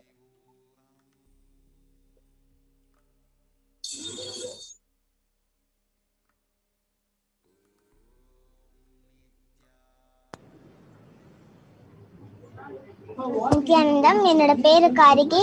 என்னோட வயசு 6. 2019 குஜராத் யோகினி சர்வஜ்ஞ பீட்டத்தை பத்தி நான் பேச போறேன். அங்க என்ன நடந்ததுன்னு, ஒரு நாள் மிட் நைட்ல ஒரு போலீஸ் என்னை சடனா எழுப்பினாங்க, என்ன என்னோட ஃப்ரெண்ட்ஸையும். அப்புறம் நினைச்சு ஏன் எழுப்புறாங்கன்னு. அப்புறம் ஏன்னா யாருமே மிட் நைட்ல எழுச்சிக்க மாட்டாங்க, யாருமே மிட் நைட்ல எழுச்சிக்க மாட்டாங்க. சடனா எழுப்பினாங்க. நான் நினைச்சு என்னது இது, ஏன் எழுப்புறாங்க. அப்புறம் நான் எப்பவுமே மென்டரோட தான் இருப்பேன். சடனா மென்டர்ஸ் எல்லாமே லாக் பண்ணிட்டாங்க, கிட்ஸ் எல்லாம் லாக் பண்ணிட்டாங்க. எனக்கு ரொம்ப பயமா இருந்தது. அப்புறம் ஒருத்தங்களாம் அவங்க கூப்பிட ஆரம்பிச்சுட்டாங்க. அதுக்கப்புறம் என்னோட ஒரு ஃப்ரெண்டா கூப்பிட ஆரம்பிச்சுட்டாங்க, ஒரு போலீஸ். அப்புறம் நான் பயந்துட்டேன். அப்புறம் அவங்க ஒரு ரூம்ல லாக்டா இருந்தாங்க, எல்லா என்னோட ஃப்ரெண்ட்ஸ் எல்லாருமே. அப்புறம் ஒரு ரூம்ல போலீஸ் ஃபுல்லா இருந்தாங்க. என்னோட எல்லா ஃப்ரெண்ட்ஸுமே அங்க உள்ள போன பிறகு நான் நினைச்சேன் அவங்க திருப்பி நாங்க எங்க இருக்கோமோ அங்க வருவாங்கன்னு. பார்த்தா அவங்க இன்னொன்று ரூமுக்கு போயிட்டாங்க. அதனால நான் பயந்துட்டேன், என்ன நடக்குதுன்னு. அப்புறம் நான் என்ன கூப்பிட்டாங்க. நான் என்னோட ஒரு பெரிய என்னோட ஃப்ரெண்டு கிட்ட நான் சொல்லிட்டு இருந்தேன், நீங்களேயும் கூட வாங்கன்னு. அவங்க சொன்னாங்க, நீ இப்போ நான் வரேன்னு. அப்புறம் என்ன ஒரு போலீஸ் என்னோட கையை பிடிச்சிக்கிட்டாங்க, ஒரு ரூம்க்கு இழுத்துட்டு போனாங்க. நான் அழுதுட்டு இருந்தேன். அப்புறம் அந்த ரூம் போன பிறகு அவங்க எனக்கு சாக்லேட்ஸ் காட்டினாங்க. அவங்க சொன்னாங்க, நீ ஏதாவது ஒரு சாக்லேட் எடுத்துதான் ஆகணும், சாய்ஸ் இல்லைன்னு. நான் சொன்னேன், என்னோட ஸ்பிரிச்சுவல் மாஸ்டர் சொல்லியிருக்காரு ஒயிட் சுகர் எனக்கு நல்லது இல்லைன்னு. அவங்க சொன்னாங்க, உன்னோட ஸ்பிரிச்சுவல் மாஸ்டர் யாரு உனக்கு டெசிஷன்ஸ் எடுக்கிறதுக்கு? நான் சொன்னா, அவர் என்னோட ஸ்பிரிச்சுவல் மாஸ்டர், அதனால அவர் எனக்கு டெசிஷன்ஸ் எடுக்கல. அவங்க திருப்பி கேட்டாங்க, அவர் யார் உனக்கு? உன்னோட அம்மாவாலதான் உனக்கு டெசிஷன்ஸ் எடுக்க முடியும்னு.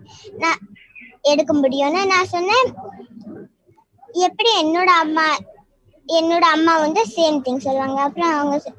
அப்புறம் அந்த போலீஸஸ் எல்லாம் சொன்னாங்க,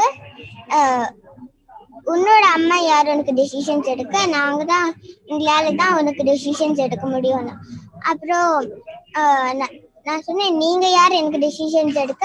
உங்களால எனக்கு டெசிஷன்ஸ் எடுக்க முடியாது, உங்ககிட்ட ரைட்ஸ் இல்லை எனக்கு டெசிஷன்ஸ் எடுக்கிறதுக்கு. நான் சொன்னேன், என்னோட குருவும் என்னோட அம்மாவால மட்டுமே எனக்கு டெசிஷன்ஸ் எடுக்க முடியும், வேற யாராலையும் எனக்கு டெசிஷன்ஸ் எடுக்க ரைட்ஸ் இல்லை. அப்புறம் அவங்க என்னை விட்டுட்டாங்க. திருப்பி அவங்க என்ன கூப்பிட்டாங்க அதே ரூமுக்கு. அந்த ரூம்ல நிறைய பேர் இருந்தாங்க. நான் வந்து என்னோட ஃப்ரெண்டோட போகும்போது எத்தனை போலீஸ் இருந்தாங்க, அத்தனை போலீஸ்லயும் என்னையும் ஒரு சின்ன குழந்தையும் கூப்பிட்டாங்க. நாங்க 2 பேர் போகும்போதே நாங்க 2 பேர் ரொம்ப பயந்துட்டோம். நாங்க அங்க போகும்போது அங்க ஒரு வீடியோ காட்டினாங்க. நித்யானந்திதாக்கும் சுவாமிஜியும் க்ளோத்ஸ் இல்லாம இருந்தாங்க. சுவாமிஜி வந்து நித்யானந்திதாக்காவோட பேக் மேல மெரிச்சிட்டு இருந்தாரு. அப்புறம் ஈவா வந்து அழுக ஆரம்பிச்சுட்டா. அவ அழுக ஆரம்பிச்சுட்டா. நான் சொன்னேன், ஈவா என்னோட ஃப்ரெண்டு வந்து அழுக ஆரம்பிச்சுட்டா. நான் சொன்னேன், அவளோட பேர் வந்து ஈவா. அதனால நான் ஈவா கிட்ட சொன்னேன், ஈவா அழுகிறத நிறுத்து, சுவாமிஜியோட பேர் தான் கெட்டுதா போகும்னு. அப்புறம் அவ வந்து அழுகிறத நிறுத்திட்டு அப்புறம் ஒரு பிக்சர் காட்டினாங்க. இதுல வந்து சுவாமிஜி, நித்யானந்திதாக்கா, தத்துவப்பிரியாக்கா வந்து க்ளோத்ஸ் இல்லாம இருந்தாங்க. சுவாமிஜியோட முதுகு மேல நித்யானந்திதாக்காவும் தத்துவப்பிரியாக்காவும் மதிச்சிட்டு இருந்தாங்க. அப்புறம் நாங்க 2 பேரும் ஆல்மோஸ்ட் அழுகிற மாதிரி இருந்தோம். அப்புறம் அவங்க வந்து எங்க 2 பேரை விட்டுட்டாங்க. இத கேட்டு நான் நினைக்கிறேன், நீங்க வந்து சுவாமிஜி எங்க திருப்பி எடுத்துட்டு வர ஹெல்ப் பண்ணுவீங்கன்னு. Nithyanandam.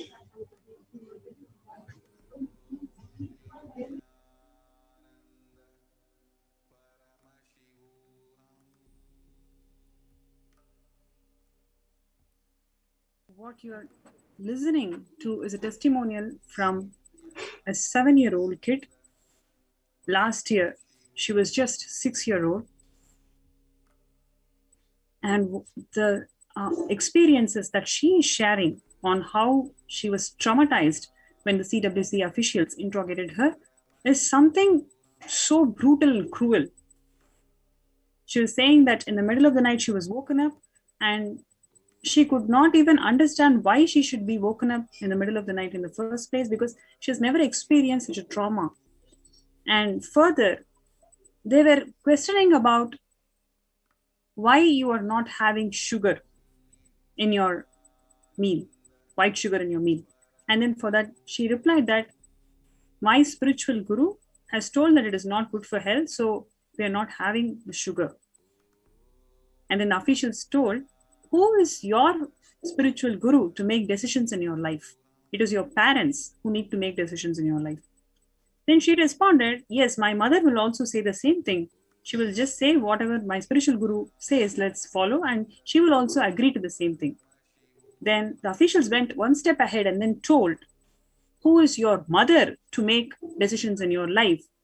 We are telling you, you need to listen to us. You need to listen to our decisions that we want to make in your life. It is something so traumatic at the age of 6 for somebody to listen to the things that the parents cannot make decisions in their life, spiritual guru cannot make decisions in their life, and it is the police and the authorities who will say what each kid has to do. It is something so violent and violating for a 6-year-old kid to go through. And further, the disturbing things that she shared in the testimonial was she was dragged to one more room along with her friend, and they showed pornographic material where they showed the Supreme Pontiff of Hinduism, Swamiji, in naked with 2 other female monks who were also naked, and they were stamping on his back. And as soon as they saw this visual, she was so shocked, and her friend started crying. Her friend is also younger to her, 5-year-old kid. And please understand, they're exposing this kind of false material, morphed material to 5-year-old and 6-year-old kids. What did they do? What did they deserve to see this? These officials are supposed to uphold the child protection, uphold to ensure that the children are not exposed to this kind of material. But here in this case, they showed this kind of false material, false morphed material, and then the kid is crying and she is consoling the kid. Don't believe this.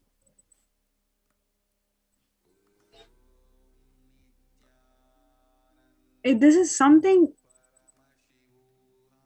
so traumatic for a 6-year-old kid to go through. So much of persecution. And then she's saying, and sharing all of this to the viewers, hoping that they will help her out from this ongoing persecution. This is the voice of not just the 5-year-old or 6-year-old kid. This is the voice of every single woman of the ASMT community. We feel so empowered to practice the principles of Hinduism. We feel the Supreme Pontiff of Hinduism has empowered us to live this lifestyle. We want to live this lifestyle. Please allow us to breathe in this ambience where we cannot even follow our guru. We cannot even follow the religion that we want to follow. We cannot even have the fundamental rights to express what we want to express. We are celibate monks. We don't deserve to get exposed to some morphed pornographic material. It is such a violation in our inner space. So all we are requesting is a basic space for us to breathe, where we can just practice our celibacy, where we can empower the community with the truths that the Supreme Pontiff of Hinduism is reviving from the Vedas and Agamas.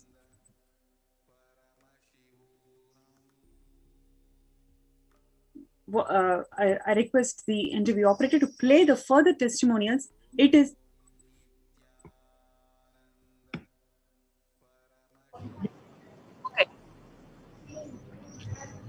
Yes, Nithyananda. I am Nithyananda. I am 16 years old and I'm a Balasan of the Nithyananda Gurukul. So I want to share all of you the most traumatized year which I went through is the year 2019, where all of us in Gujarat were towards the end of the year. Suddenly in the middle of the night, lots of policemen barged into our female campuses, even though it's female campus, and strictly said that without any permission, none of the male boys could not enter the campus. But even violating our rules, the policemen just barged into our campus and directly went to our rooms where we were staying. And we were sleeping at the point of time. It was kind of midtime and all of us were deep into sleep. And they woke us up, and one of the kid next to me, she was so scared, and this is the first time she was seeing a lot of policemen and everything. The two were carrying big guns. She started crying, and seeing that, I felt even more scared and everything. And she immediately clutched onto my hands, and we went downstairs, and all of us were sitting in a room. And in the next room, a lot of police and with big guns were there interrogating each and every one of us.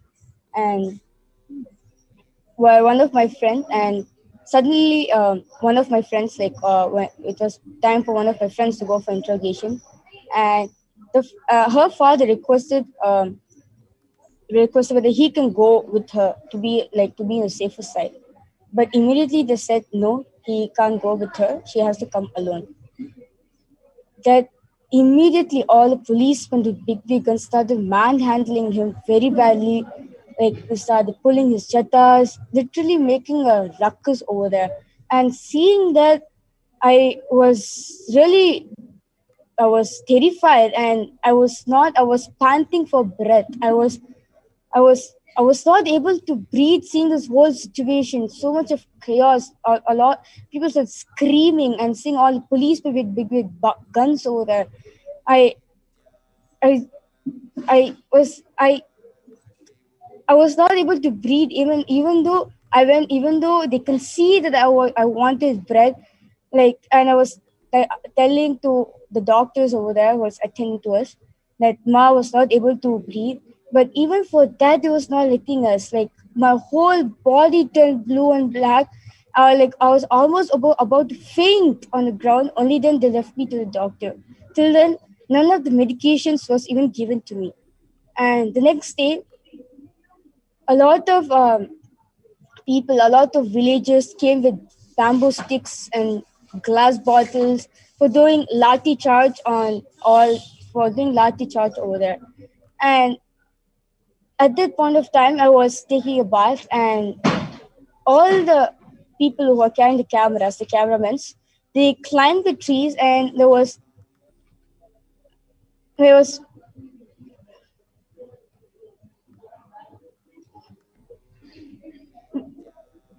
they were filming me over there. I was taking a bath, I was having a shower, and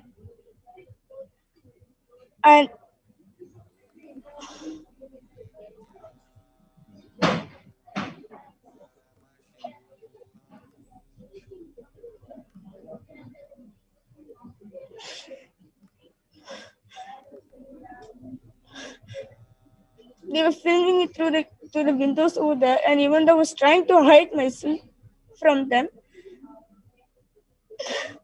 they came even closer, and at last I locked myself up behind the door for almost 2 hours, not knowing which direction to travel, to my right or left, whether like anybody is there inside the bathroom or not.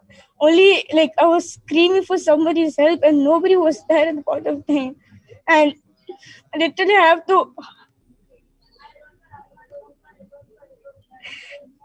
I had to hide myself from all of them for nearly 2 hours, just waiting over there, not knowing which direction to turn, whether to my right or left.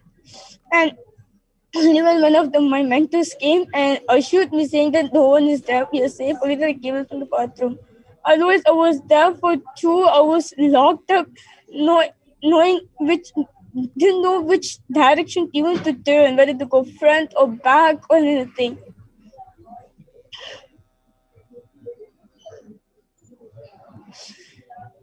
And the next day, we have been called for an interrogation where all our mentors were locked up in a room and not letting us to come and interact with us, not even see us even for a moment. Like if they want to see us, by mistake to this, they need to look their face down. Seeing those people, seeing the mentors who were taking care of, I felt really bad, saying that like, hey, they were the one who took care of us, and they have the rights to ask us how we were, and they didn't have the permission even to look at our face and even see at which condition we were in. And all of us were in one room, and we were literally starved for 2 hours, and at last they gave us lunch. At last they gave us dinner, and one by one we were called for interrogation. And when it was my turn to go, when the moment I sat on the chair, they locked up the room, and the room was filled with policemen, a lot of policemen who were like really like, it's like seeing the figure itself, I got really so scared, and they took carrying big guns, and they were interrogating me whether you like to be in Gurukul or not. I said yes, I would like to be in Gurukul. It's my future. Swamiji, I know for the fact that Swamiji will give me a better future than me being outside. I know for the fact that I'll have a great future ahead of me if I be here. And they told really disgusting things about Swamiji. They even said that Swamiji's murderer, he's a molester, he's a rapist, all sorts of words which I didn't know at that amount of time. And it was even more terrorizing. They even spoke very bad about my mother, saying that your mother didn't know which school to put. Once they came to know that I'm from Malaysia, they started talking very bad about my mother, saying that your mother didn't know to which school to put in. She has no brain. Hearing such words about your own mother, I really felt like I could not tolerate over that. I was really terrified over that, and I could not take it anymore. And the next day, the CWC people, the child women welfare committee people came for interrogating us. And at the time, my record file was given in front of them, and they asked us why this fee, why was being charged for you to join Gurukul. I said to them very clearly that it's a very old fee. It's very old fees, and it said very clearly it's the year 2013, whereas in the year of 2019 at that point of time. And I even told to the person who was interrogating that, sir, this was charged up at 2013, not in year 2019, and after Gurukul became free, like anybody from all around the globe can come and join this. But still he kept on asking, why did he charge, or like why did you charge at point of time, in spite of seeing the number that it was written 2030 very clearly. He still asked me that why did Swamiji charge us for joining Gurukul.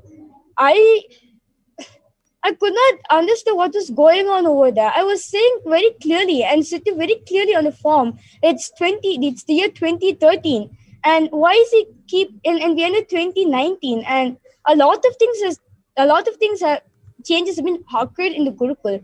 And I don't know why he's still on to this, like it's the year 2013 and everything. I said to him very clearly, sir, it's the year 2013 and we are in the year 2019 and now Gurukul is free. I don't know why he's still asking me this question again and again, even though you can see in the form that it's clearly written 2013. Then immediately the person who was interpreting, who was sitting right next to me, he came even more closer to me and he was behaving a bit like really weird. And I was grown up in an environment where we have been following the vow of celibacy, where we're only being among our female members and we've grown up together. And yeah, and this guy over there, he just comes and interrupts my inner space. He comes and interrupts my personal space, and I could literally feel his breath on me. And even though I was trying to tell to him that, sir, can you please move ahead, he didn't listen. He again came so close next to me, and he really came and interrupted my privacy space, I'm telling you.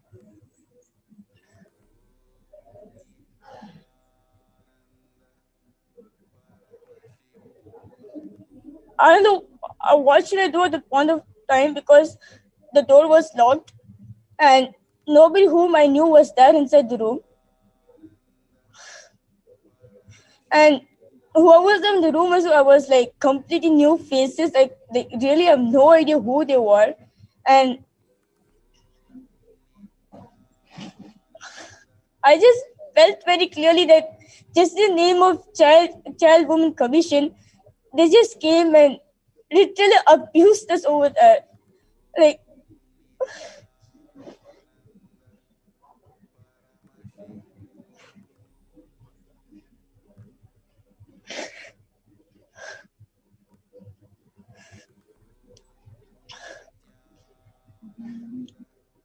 the room was locked, and even though I kept on telling him that, sir, can you please move away, like you're interrupting my privacy space, he still did not listen.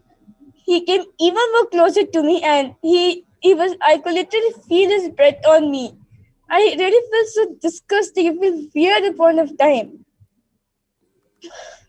I don't know what to do at point of time. And all the men over there was literally laughing at me. And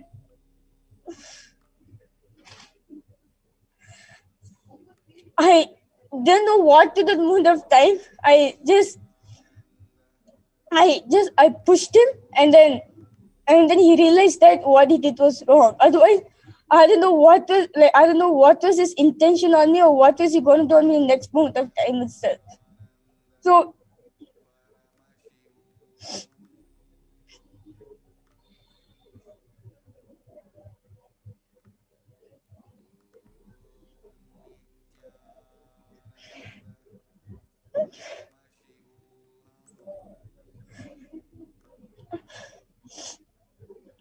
I really have a question to those of you who are watching this video, like out there, that the people who are not being tortured so much, like me, like who has not been tortured so much, and people are given listening to him, whereas me, who has been really tortured so much, very young age, that too under the age of 18, and that too a minor, female, and plus a foreigner. Why am we being attacked so much like this? And even though we're trying to express ourselves so much, why is no one is ready to give the listening to us?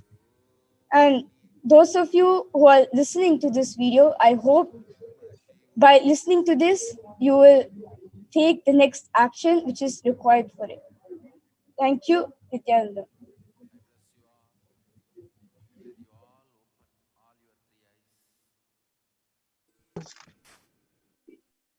This, what you heard, is just one or two or a few of the very concerning voices of the distraught, tortured children of the ASMT community. What this kid described, yes, it sounded shocking, deplorable, inhuman. But this and many such similar tortures, inhuman crimes has been done to not only the children, but also to the women of the ASMT community, not once, over and over again, over a decade-long persecution, and much more than what one can even imagine is the torture, the persecution that has been done to the Supreme Pontiff of Hinduism, Nithyananda Paramashivam.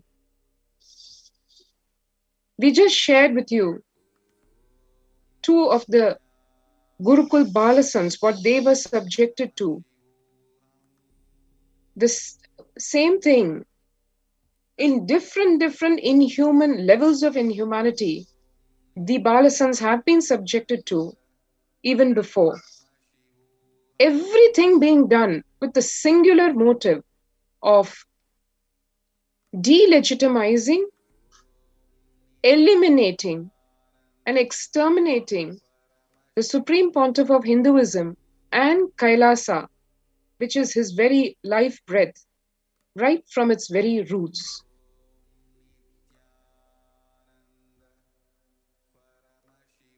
And as the kids shared, all of us also have the same prayer in our hearts. Can somebody do something to stop this juggernaut, to stop the persecution of the Supreme Pontiff of Hinduism and Kailasa,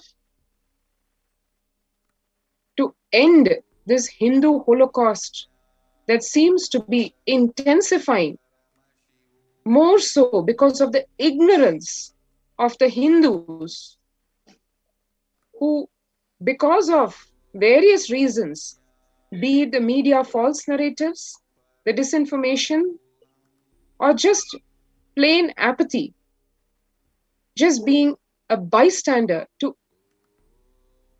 even something as grave as this genocide of Hindus, the ethnocide, the sheer destruction of Hinduism from its very roots.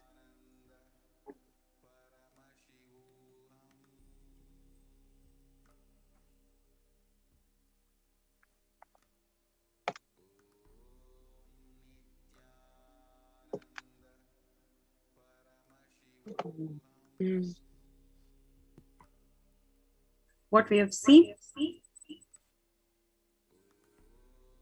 is something which it is totally unheard of, where the authorities who are supposed to protect the child rights, they have gone over the board and actually denying the child rights. They are the one who is abusing the child rights. This is something which you would not have heard before, but that is the true experience of the female monks and the children of the ASMT community. We feel so safe in the ambience of our ecosystems, our Kailasa ecosystems. We want to practice our religion. We want to express the freedom of speech. We want to serve the society through yoga, meditation, and healing practices. We only want to serve the society.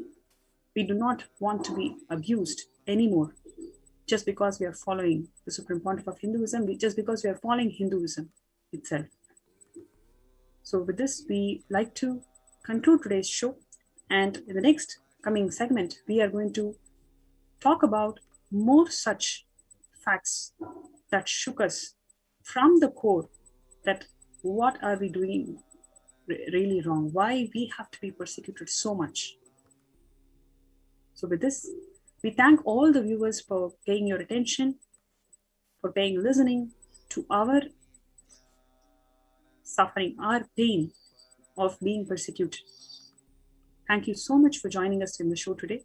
We'd like to connect with you guys in the next segment with more facts and how this persecution is all aimed at exterminating the Supreme Pontiff of Hinduism, who is the last hope for the humanity to revive the Sanatana Hindu Dharma to its original glory. With this, we would like to conclude the session with the Purna Mantra. Om Purnamada Purnamidam Purnat Purnamudachyate Purnasya Purnamadaya Purnamevavasishyate Om Shanti Shanti Shanti Hari Om Tat Sat Sarvam Bhagavat Shri Nithyananda Paramashiva Padukarpanamastu Om Nithyanandam. Thank you so much for joining the show today. Nithyanandam.